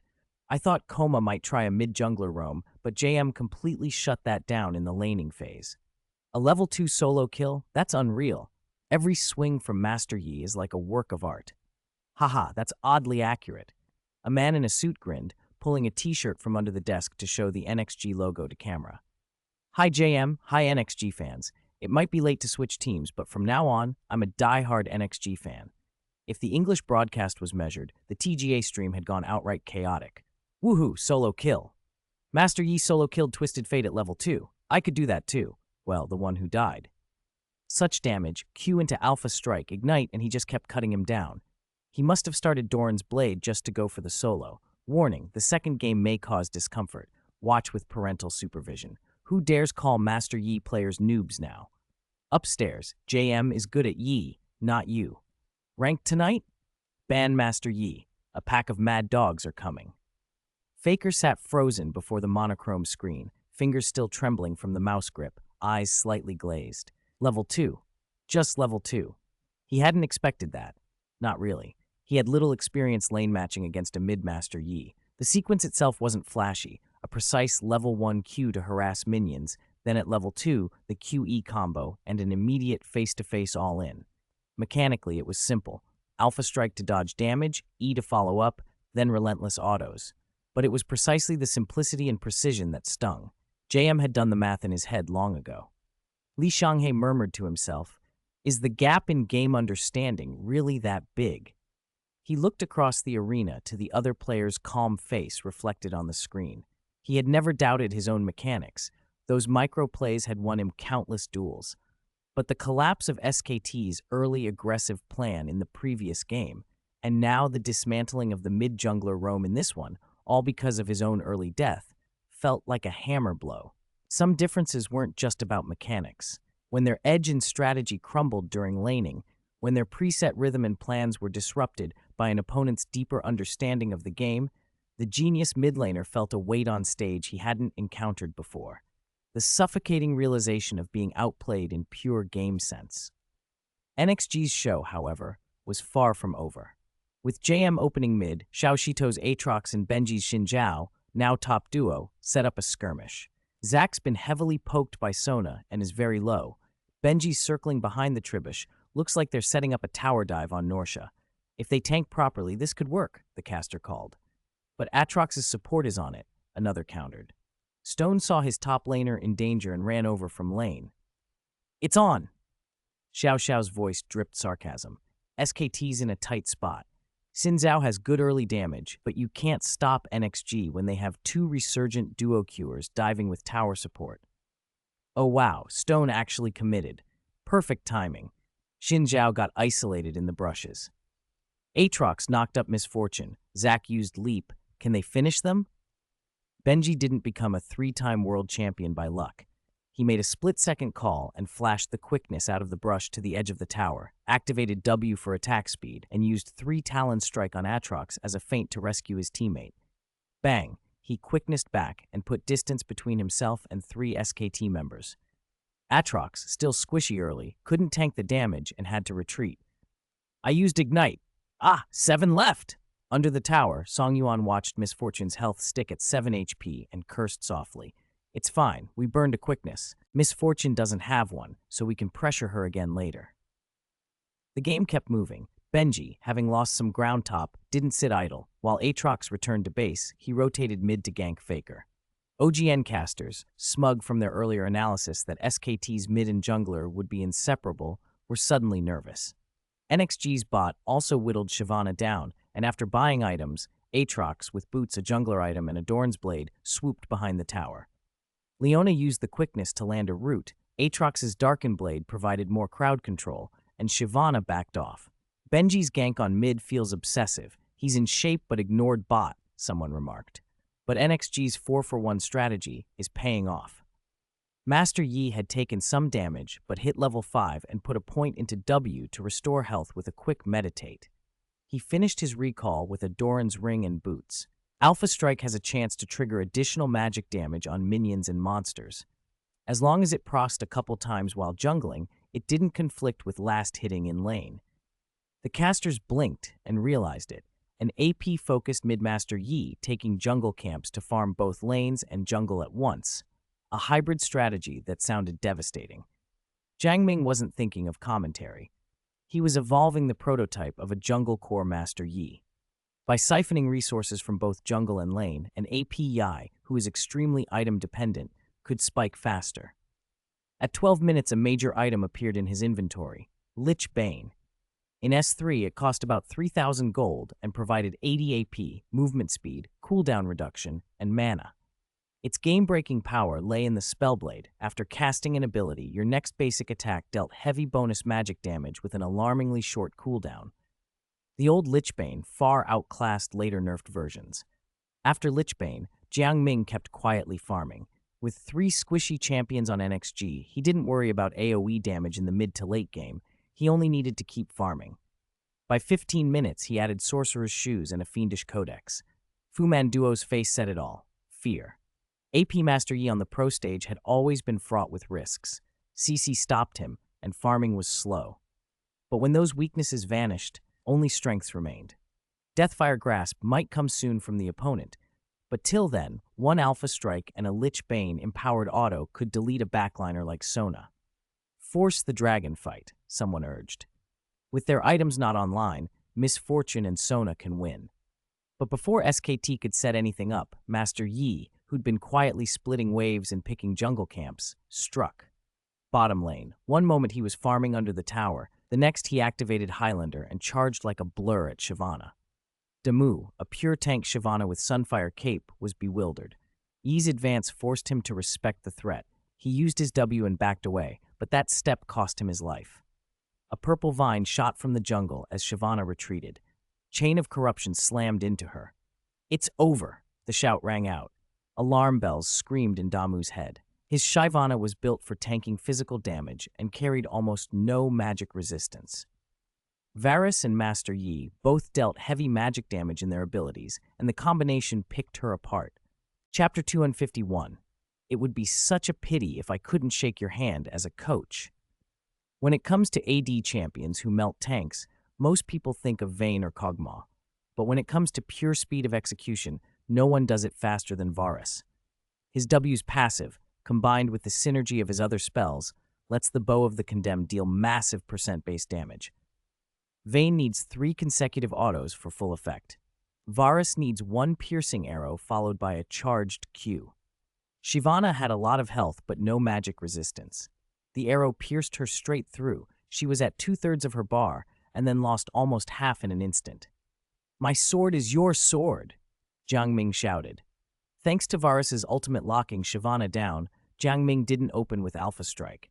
He refused to waste the Lich Bane proc from activating his own ultimate. Instead, he closed the gap and landed a quick basic attack. Blade and Body. He triggered Wuju style for another Lich Bane proc. His on-hit damage doubled. With Highlander's attack speed, this hybrid Master Yi was terrifying. Damu tried to escape from the flanking Varus with the quickness, but Jiang Ming read it perfectly. He timed his Q and followed like a shadow. The kill was sealed. Commentators exploded. Varus's ultimate hit perfectly. What insane damage! Shyvana didn't expect this. NXG's carries are doing a lot of magic damage this game. JM's mechanics are immaculate. R to refresh Lich Bane, E for another proc, then Q to finish. Master Yi hasn't even finished his second item, and his damage is already astronomical. Miller and Bella fell silent for a beat. The math was simple. Letting Master Yi trigger Lich Bane 4 times in one engagement was suicidal. Even though Shyvana died, SKT weren't ready to give the dragon for free. Twisted Fate cleared the mid-wave while the other 3 players stood ready above the dragon pit to contest. It was a risky call, and it cost them. "Go, go, go!" The NXG comms snapped. "Don't hesitate. Dive them." Master Yi, dripping red and blue buffs, cut through SKT's jungle. Jiang Ming signaled the engage. Xinjiao, Sona, and Misfortune to poke and disrupt. Did SKT fall for it? Aatrox and Zax's engage ranges were brutal, and NXG had Leona for backup. The top and jungle duo charged in. Zack's elastic slingshot and Aatrox's darkened blade sent SKT into chaos. Twisted Fate had just finished his wave and turned back to help. Jiang Ming didn't dive immediately. He arrived at the front line with his ultimate refreshed but waited. Master Yi's passive refreshes all abilities on a participating kill, so he needed a low health target to unlock the full combo. 4 versus 4. One side missing their top, the other missing mid. With SKT's Twisted Fate not known for burst damage, the fight was already tilting NXG's way. Sure enough, the squishiest target, Sona, exploded first. Fuman Duo and Zhurang's health bars fell in tandem, but Sona had far less HP. Though enemies be numerous, I shall cut them all down, Jiang Ming declared. A green blur flashed over the river. Alpha Strike. He didn't wait for the perfect Q opener. He slipped into the crowd, hit Sona at point-blank range, and her tiny health bar plummeted to almost nothing. An auto attack followed, then a W to reset for another Lichbane proc. Sona was gone. From the shadows, a golden card flew, Faker's attempt to lock Master Yi. He can be controlled. He can be controlled. If we control him, we can kill him. But the gold card was just 2 hairbeats too slow. Sona died, every ability on Master Yi refreshed. He immediately alpha struck onto Misfortune, Lichbane detonating for massive damage. The crowd gasped, not only at a late-game cleanup, but at how devastating JM's early-game Qs were in a teamfight. If a normal mid laner landed a full combo, it still wouldn't necessarily outdamage 2 properly timed full-damage Qs from an AP Master Yi. NXG kept finding space for him to enter fights after their own disruption, and Poke set up the targets perfectly. Xin Zhao's positioning is good. Oh no, Benji E'd onto Master Yi and stopped his Alpha Strike from reaching Twisted Fate. This is love. Love or not, if Xin Zhao gets this kill, JM's 4-0 Master Yi is going to take off. No worries. He'll be picking up Luden's Echo on his next recall. They're farming well. They've got control and damage. If JM isn't burst down instantly in later fights, SKT are in deep trouble. By 21 minutes, Fuman Duo was caught while warding in the jungle. Jiang Ming didn't hesitate. Luden's Echo, then Alpha Strike. He landed. One Lichbane enhanced basic attack finished Sona. Godlike, the announcer cried. Li Xianghe listened to the approaching godlike notification in his headphones and exhaled. It had been 20 minutes and he hadn't even taken a single Tier 2 tower. Picking Twisted Fate hadn't worked. His roaming and split pushing hadn't broken NXG's cohesion, and his team fighting had been ineffective. Facing a 7-0 AP Master Yi, the only realistic way back was to instantly delete JM in fights, and SKT hadn't managed that yet. Pang Ran, seeing his team's main carry was exposed, rushed a Mikhail's Crucible on Leona. Yes, Leona built a typically soft support item for extra safety. They're not giving us an out, the casters said. NXG's style is suffocating. Even with the skill gap, they chose the safest, most consistent approach. At 25 minutes, SKT lost their last vision near Baron. NXG started. Even with an AP Master Yi, NXG had Varus and Aatrox to speed the pit. Zack and Aatrox's built-in healing kept Baron health loss minimal. SKT knew something was happening but had to try. In their deficit, they had to risk everything for one last fight. Before SKT could get into position, the Baron started wailing across the canyon. The sound cut out as Song Yuan launched a standing long jump. As SKT champions entered his range, he slingshotted into the fight. "Squash them," he shouted. Zack led, Aatrox followed, Pang Ran added crowd control, Xu Jing's Varus used the quickness and ultimate to lock down targets. Jiang Ming came in last, his role pure cleanup. On the big screen his smile widened. Watching his team execute so cleanly made him rethink something. The 5 players he'd been training and guiding were more than capable of winning this championship by themselves. Even if he wasn't mid, this BO5 would have played out the same. No surprises. Highlander activated. Master Yi pointed his blade at the low-health members of the blue team. One cut, 1,000 machines. The third game of the grand finals begins, the announcer boomed. NXG leads 2-0, 3 match points. They need one more win to bring LPL its first S-tier world championship. The director has announced JM, the AP Master Yi, who scored a pentakill in Game 2, will rotate out. Yihan will be playing mid. JM has taken off his jersey and is standing behind his teammates as a coach now. Wow, Yihan stepping in. What a meaningful moment. Of course, if SKT can seize this chance, a comeback is still possible. On stage, the two mid laners stared across at each other. Yihan looked a mix of exhilarated and stunned. Faker's eyes were full of unwillingness and disappointment. He couldn't accept it. JM was sitting out the final game, bringing in a substitute to face him. Did he think his own strength wasn't enough, or that Li Xiangye couldn't even be trusted to lane against him? Xu Jing nudged Wu Jiqing, half joking, half reassuring.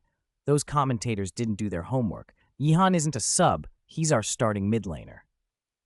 The AD carry winked. The first two games were just because a certain privileged dog wanted to relive his playing days. If this were pure skill... Hold it, Wu Jiqiang laughed, palms up. I wouldn't dare say I can dominate him in lane. Relax, buddy. I've got your back.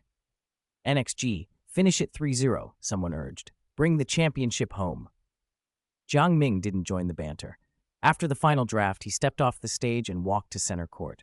His right hand met Koma's in a firm shake. Koma's face was heavy, confusion and something softer mingling in his eyes. You, why? Koma seemed to ask. Jiang Ming smiled and squeezed his hand. It would be such a pity if I couldn't shake your hand as a coach in the grand finals, as an opponent. Chapter 252, Global Finals 3-0, The Support Killers Halt. The final game of the S3 Global Finals had begun. Both teams reverted to the most straightforward style of confrontation. In the ban pick phase, NXG stuck to their usual trio, Blind Monk, Kha'Zix, and Weapon. SKT finally stopped trying anything fancy and banned NXG's double revive combo of Aatrox and Zac. Because of a last-minute mid-lane roster change, SKT's third ban, normally reserved for a mid-pick, ended up being thrown at Pangran's Leona, the Radiant Dawn. The compositions that loaded into Summoner's Rift were clean and direct. Blue Team NXG, top Renekton, jungle Kha'Zix, mid Lissandra, bot Ezreal and Zyra. Purple Team SKT, top Shen, jungle Jarvan 4, mid LeBlanc, bot Vayne and Nami. SKT finally realized that when you play NXG, you can't rely on tricks, the casters said. If you give up on direct confrontation, you give up the game. I call this the King's Way. Straightforward coordination and detail execution, another added. Compared to their earlier drafts, SKT is banking on their dual carries. Early rhythm comes from the LeBlanc-Jarvan mid-jungle combo, while the mid-to-late game is Piglet's Vayne. Vayne survives dives from Renekton and Kha'Zix better than most. But Yihan is an outstanding Lissandra player. NXG isn't going to let Vayne ramp up for free. When the champions entered the lanes, commentary died down and the match spoke for itself. Both sides played passive at level 1, no risky invade, no early wards revealing intent. NXG showed no fear of a Vayne lane swap. Even if SKT had swapped, Ezreal's natural attack speed advantage would still push towers faster. After picking LeBlanc, SKT did not intend a lane swap either. The roaming of their jungle support would have compromised mid-pressure, a risk they wouldn't take. Minions crashed into towers and the 10 champions took their positions. From the outside, NXG's mid looked subdued after their mid-lane rotation. The OGN commentary desk erupted with hope for SKT and a loud crowd began cheering, some calling for NXG to be taught a lesson. But Yihan in mid remained unmoved. Against Faker's aggressive LeBlanc, Yihan managed the wave with precise mechanics. He only cast spells when he was sure to land them and prioritized roaming to help his hardworking Kha'Zix rather than engage in a lane war. His laning may have looked inferior, he took pressure, but he soaked it up. If Lissandra didn't want to fight, Faker really had few viable options. On top, Songyuan's Renekton bullied the defensive Damu's Shen. 2 consecutive wins had made Songyuan slightly more aggressive. His Renekton kept Damu on the back foot. In the bot lane, Xu Jing and Pangran shoved Piglet and Nami under tower within 4 minutes. Their lane advantage came from a strong champion matchup and their hot form at the final. Before the game, people had questioned NXG's mid-rotation. Some even whispered match fixing, convinced NXG had intentionally left openings so SKT could stage a miraculous comeback. But those rumors ignored the truth. Reverse sweeps are built on parity. SKT's form had been shaken by 2 brutal losses. Aside from Faker, SKT's other 4 players looked far from the peak they'd shown earlier in the season. If any team still had the resilience to close a 0-2 deficit, it was NXG. Jiang Ming had trained that resilience since spring. At 4 minutes, following Jiang Ming's plan and Yihan's keen tracking of SKT jungler Benji's pathing, NXG invaded Jarvan's jungle. Shigenu's Kha'Zix stole Jarvan's blue buff cleanly. Benji had fallen into a common habit for junglers who don't prioritize blue. He'd start on the opposite side and plan to hand the first blue to his mid later. But NXG anticipated it. Kha'Zix quickly returned to his side of the jungle, called Renekton over to deny the SKT mid-jungle duo a contest, and in a strategic flip gave his own first blue buff to Lissandra. Mid-protection? We do that too. Seemed to be NXG's message. Benji's plan blue for Faker was gone. Lissandra got the early blue instead. The casters went wild. Benji's blue, prepared for Faker, was stolen. Now Lissandra got it early. Complete role reversal. Mid-protection battle. Failed, one shouted, grinning despite the despair. SKT's mid-protection strategy had always been to let Faker's superior mechanics create a point of breakthrough while his teammates funneled resources to him. Now the roles were flipped. Faker wasn't getting the safety net. Yihan was receiving help from NXG's other positions. With SKT's only clear advantage stifled, how could they handle a unified NXG? At 7:30, Kha'Zix invaded again. Farming jungler though he was, Kha'Zix was no pushover in single combat. A Jarvan who had lost a buff was vulnerable. A skirmish ignited in the jungle, and both supports rushed in. Fuman Duo's Nami landed a world-class bubble and CC'd Kha'Zix, but Lissandra and LeBlanc closed fast. Yihan's Lissandra, with infinite mana sustained from the blue, could outplay LeBlanc's roaming speed. Kha'Zix had communicated the invasion and was even a little advanced, and when he broke free from crowd control, he didn't retreat. He activated his ultimate and pushed forward. NXG didn't have deep vision in that moment, so even knowing Kha'Zix was nearby, they couldn't single him out. Then everything happened in a breath. Invisibility ends. Kha'Zix closes on Vayne.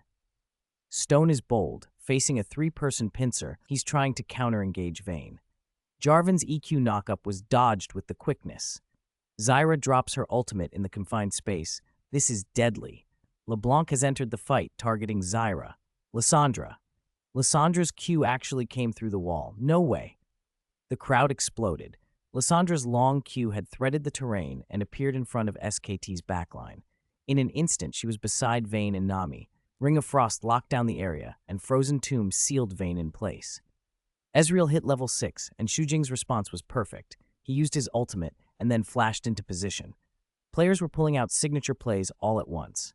On screen, Lissandra's through-the-wall Q, Ezreal's R plus Flash, Faker's W plus Flash plus Ignite, followed by a QRE 6-key combo in a second. Pangran's squishy Zyra was the first to die. Faker got first blood. Before Zyra died, she'd used everything she had. On the other side, Yihan and Xu Jing focused down Vayne, who had been chunked by Kha'Zix. Benji's underfarmed Jarvan, only level 5 without his ultimate, couldn't finish Kha'Zix. The dust settled, a 1-for-2 trade. LeBlanc got first blood, but NXG secured kills on SKT's duo lane. At 9 minutes, the first dragon fight started. A cleverly placed Zyra ward in SKT's jungle exposed Benji's position. Xiao Shito used Kha'Zix's stealth to sneak up, smite SKT's Wraith, and then went for Jarvan. Faker arrived quickly and risked diving Kha'Zix, but Songyuan's Renekton held Faker down. Junglers traded and SKT lost their mid as well, forced to concede the dragon. SKT tried to play for the late game. Faker's LeBlanc was 2-1 and still dangerous, but the game swung when Xu Jing's Ezreal, after finishing Iceborne Gauntlet, didn't stack tier to Archangels. He upgraded instead to an unusual pick, Spirit of the Elder Lizard. On the national server, it was nicknamed Egg Knife. For 2,000 gold, it gave attack damage, cooldown reduction, and a powerful on-hit burn that dealt true damage over time. The kind of insurance Jiang Ming still handed out in the final game. Lissandra's through-the-wall Q, Ezreal's R Flash, and now a situational Spirit of the Elder Lizard for blue Ezreal. NXG had put together several semi-hidden tools.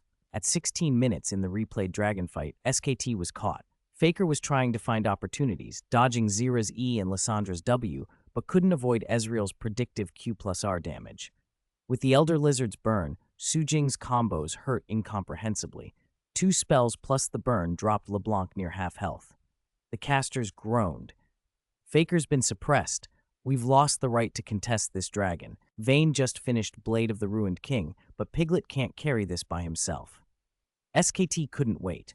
With the second dragon, NXG's economy had overtaken SKT's. Lissandra rushed Abyssal Scepter. Renekton had Black Cleaver, Mercury's Treads, and Spirit Visage. Kha'Zix quietly picked up a Maw of Malmortius. Even with a kill on Renekton later, SKT had no answer for an ahead Ezreal pushing relentlessly. Vayne could be chunked by a couple of Ezreal Qs, and any aggressive approach risked a Lissandra E plus Flash W collapse. NXG demolished a string of defensive towers, and the game roared into the mid-phase.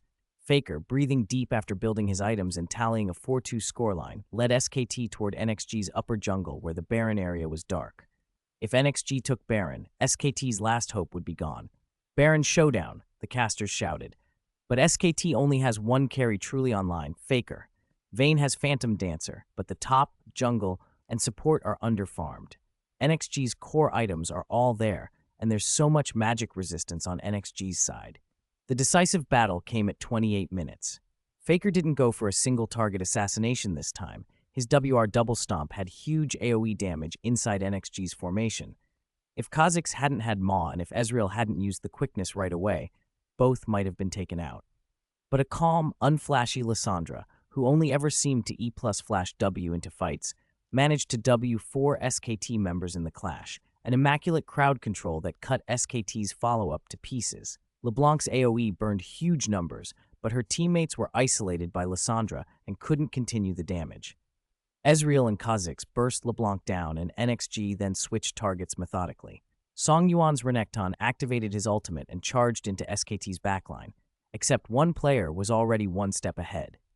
Pang Ran, the support, dove into the fight and planted his ultimate into SKT's ranks. His right hand flicked E, eyes fixed on Faker, replaying Jiang Ming's pregame words. Pang Pang, remember, against SKT, as long as Faker's alive, the team fight isn't won. Faker loves to target supports as his breakthrough, so we'll use his plan against him. Find him, CC him, kill him. That instinct struck now. Pang Ran hit his E, grasping roots. The screen froze on a scene commentators later replayed over and over. Zyra's grasping roots LeBlanc trying to escape.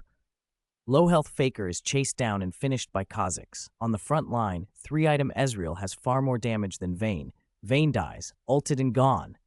Ace! The crowd erupted. At 32 minutes, NXG's remaining 3 champions poured into SKT's base and shredded the Nexus. The S3 Global Finals ended there. NXG had completed a 3-0 sweep over SKT. Chapter 220, Holding the Trophy, the Gears of Fate Shift. As the dust settled on the victory, the entire stadium erupted. The massive LED screen at center court switched over, and ribbons of light, blue and white, wove together to form the champion's emblem, NXG. Confetti cannons around the arena fired in unison, sending golden and silver flakes fluttering down like snow, laying a magnificent tapestry over the battlefield. Dry ice rolled out at the front of the stage, forming a dreamlike sea of clouds that enfolded the 5 members of NXG. Champions, they won, 3-0. NXG continues its legend, defeating OGN's SKT. Xiao Xiao's slightly slurred accent came through perfectly now. The nascent Demon King from OGN ultimately fell before the championship trophy. These 5, through teamwork, showed SKT's genius mid laner that League of Legends is and always will be a team game. Let's congratulate NXG. Yes, congratulations on winning the S3 Global Finals. Bella's voice followed. Shout, cheer, the Staples Center is our playground tonight. They hardly needed to call for it. The live crowd could not contain itself. Cheers, screams, and applause converged into a roaring wave, as if they might lift the roof. North American fans led the charge, and LPL supporters who'd been more reserved the whole season leapt to their feet, waving light sticks until the colors braided together into a churning sea. TGA's livestream numbers spiked into the absurd. The staff backstage were sweating as chat flooded with praise and disbelief. Woohoo, brothers. 3-0. Worth staying up for. So satisfying. NXG never goes overtime. Ugh, they made it so anticlimactic. No suspense at all. Confetti drifted down from the rafters. The 5 NXG players hugged each other and celebrated around the championship trophy. This, I suppose, marks the beginning of my youth's dream with League of Legends. I was still in high school then. I remember watching on a weekend, squeezed around a single computer with friends. On the other side, SKT's players took a long, slow minute to accept the defeat. They peeled off their headsets one by one. Li Shanghe sat frozen a beat longer, fingers raking through hair, matted with sweat. He picked up the water cup beside his rig and tipped his head back for a long swallow. In Korea, he could not drink, but the plain water felt intoxicating in that moment. Gulp, gulp. As he drank, his eyes drifted to the center stage where the trophy gleamed. It looked like it belonged to someone else. At the OGN commentary desk, the roaring emperor watched the camera's close-up on Li Xianghe, and seeing the emptiness in the young man's face, spoke to comfort him. Enough. Player Li Xianghe has done brilliantly. 3 games today. After the pressure from that terrifying emperor of the LPL, he still came back in Game 3 and gave us an incredible performance. He's worthy of the title, Genius Midlaner. But we must admit, when it comes to game understanding, there's a terrifying chasm between OGN and NXG. Let me borrow the words of a famous Chinese football commentator. Do not assume victory is as easy as blowing dandelions across a hillside, but believe that there are beautiful things in this world worth fighting for with everything we have, even if we break ourselves in the process. SKT, player Li Xiang, will try again next year. White Crescent was faster than Jiang Ming. Before the screen even showed SKT's Nexus explode, White Crescent had already leapt up the moment his teammates tore off their headsets and jumped out of their chairs. Jiang Ming came out more slowly. Step by step, he moved from the dim tunnel into the bright glare of the arena, a path that felt both short and endless. Only 300 days since last November, yet carrying the weight of 5 seasons from S3 to S7, each year promising more than the last. The on-site director was ready. The instant Jiang Ming stepped onto the stage, a spotlight picked him out. The enormous NXG logo filled the main screen behind him, the scene beaming out to the world. Someone in the crowd screamed, "Jam!" And then a chain reaction. 10,000 voices joined in. "Jam! Jam! Jam!" Jiang Ming didn't respond to the chants. He walked to his teammates and hugged them one by one. "You worked hard," he said. Song Yuan stared a little dazed, a goofy, unbelieving smile on his face. Xiao Shito rubbed his cheeks and tried on a practiced grin for the cameras. Yihan was the most unrestrained. He grabbed Xu Jing and squeezed him in a loud, celebratory hug, the opposite of the reserved boy he'd once been. He shouted, he laughed, releasing the pressure that had built up over the last few hours. In the final game, he had felt more pressure than anyone. He'd known that even if they lost, Mingge would still pull the team through, and he could have stayed off the rift without anyone arguing. But he hadn't wanted to watch from the sidelines. He wanted his name with them on the last step. This was his one chance, his only chance, and he had seized it. "Ouch! Ouch! That hurts so much!" Xu Jing complained, half laughing. "My Yingge, you're going to break the champion AD's back," someone teased. "Oh, please," Xu Jing shot back, between a grimace and a smile. Pangran, after giving Jiang Ming a big embrace, nudged him with an elbow. "If it weren't for my initiations today, would you have such clean space to output?" "Heh, different responsibilities. Same goal," Jiang Ming replied. Coaches Chen Muxi and Wang Wang climbed the stage with other staff. Lift the cup, Wang Wang, team leader, reminded them. There was no post-match handshake at the S3 Global Finals. This was the moment. As the background music swelled, the 5 NXG players and the 2 coaches gathered around the trophy. Jiang Ming reached out first. The others followed. 3, 2, 1. "We are champions!" The cold metal touched skin, and the sensation rang through the young men's hearts. Click. The photographer pressed the shutter, freezing the moment that would go down in league history.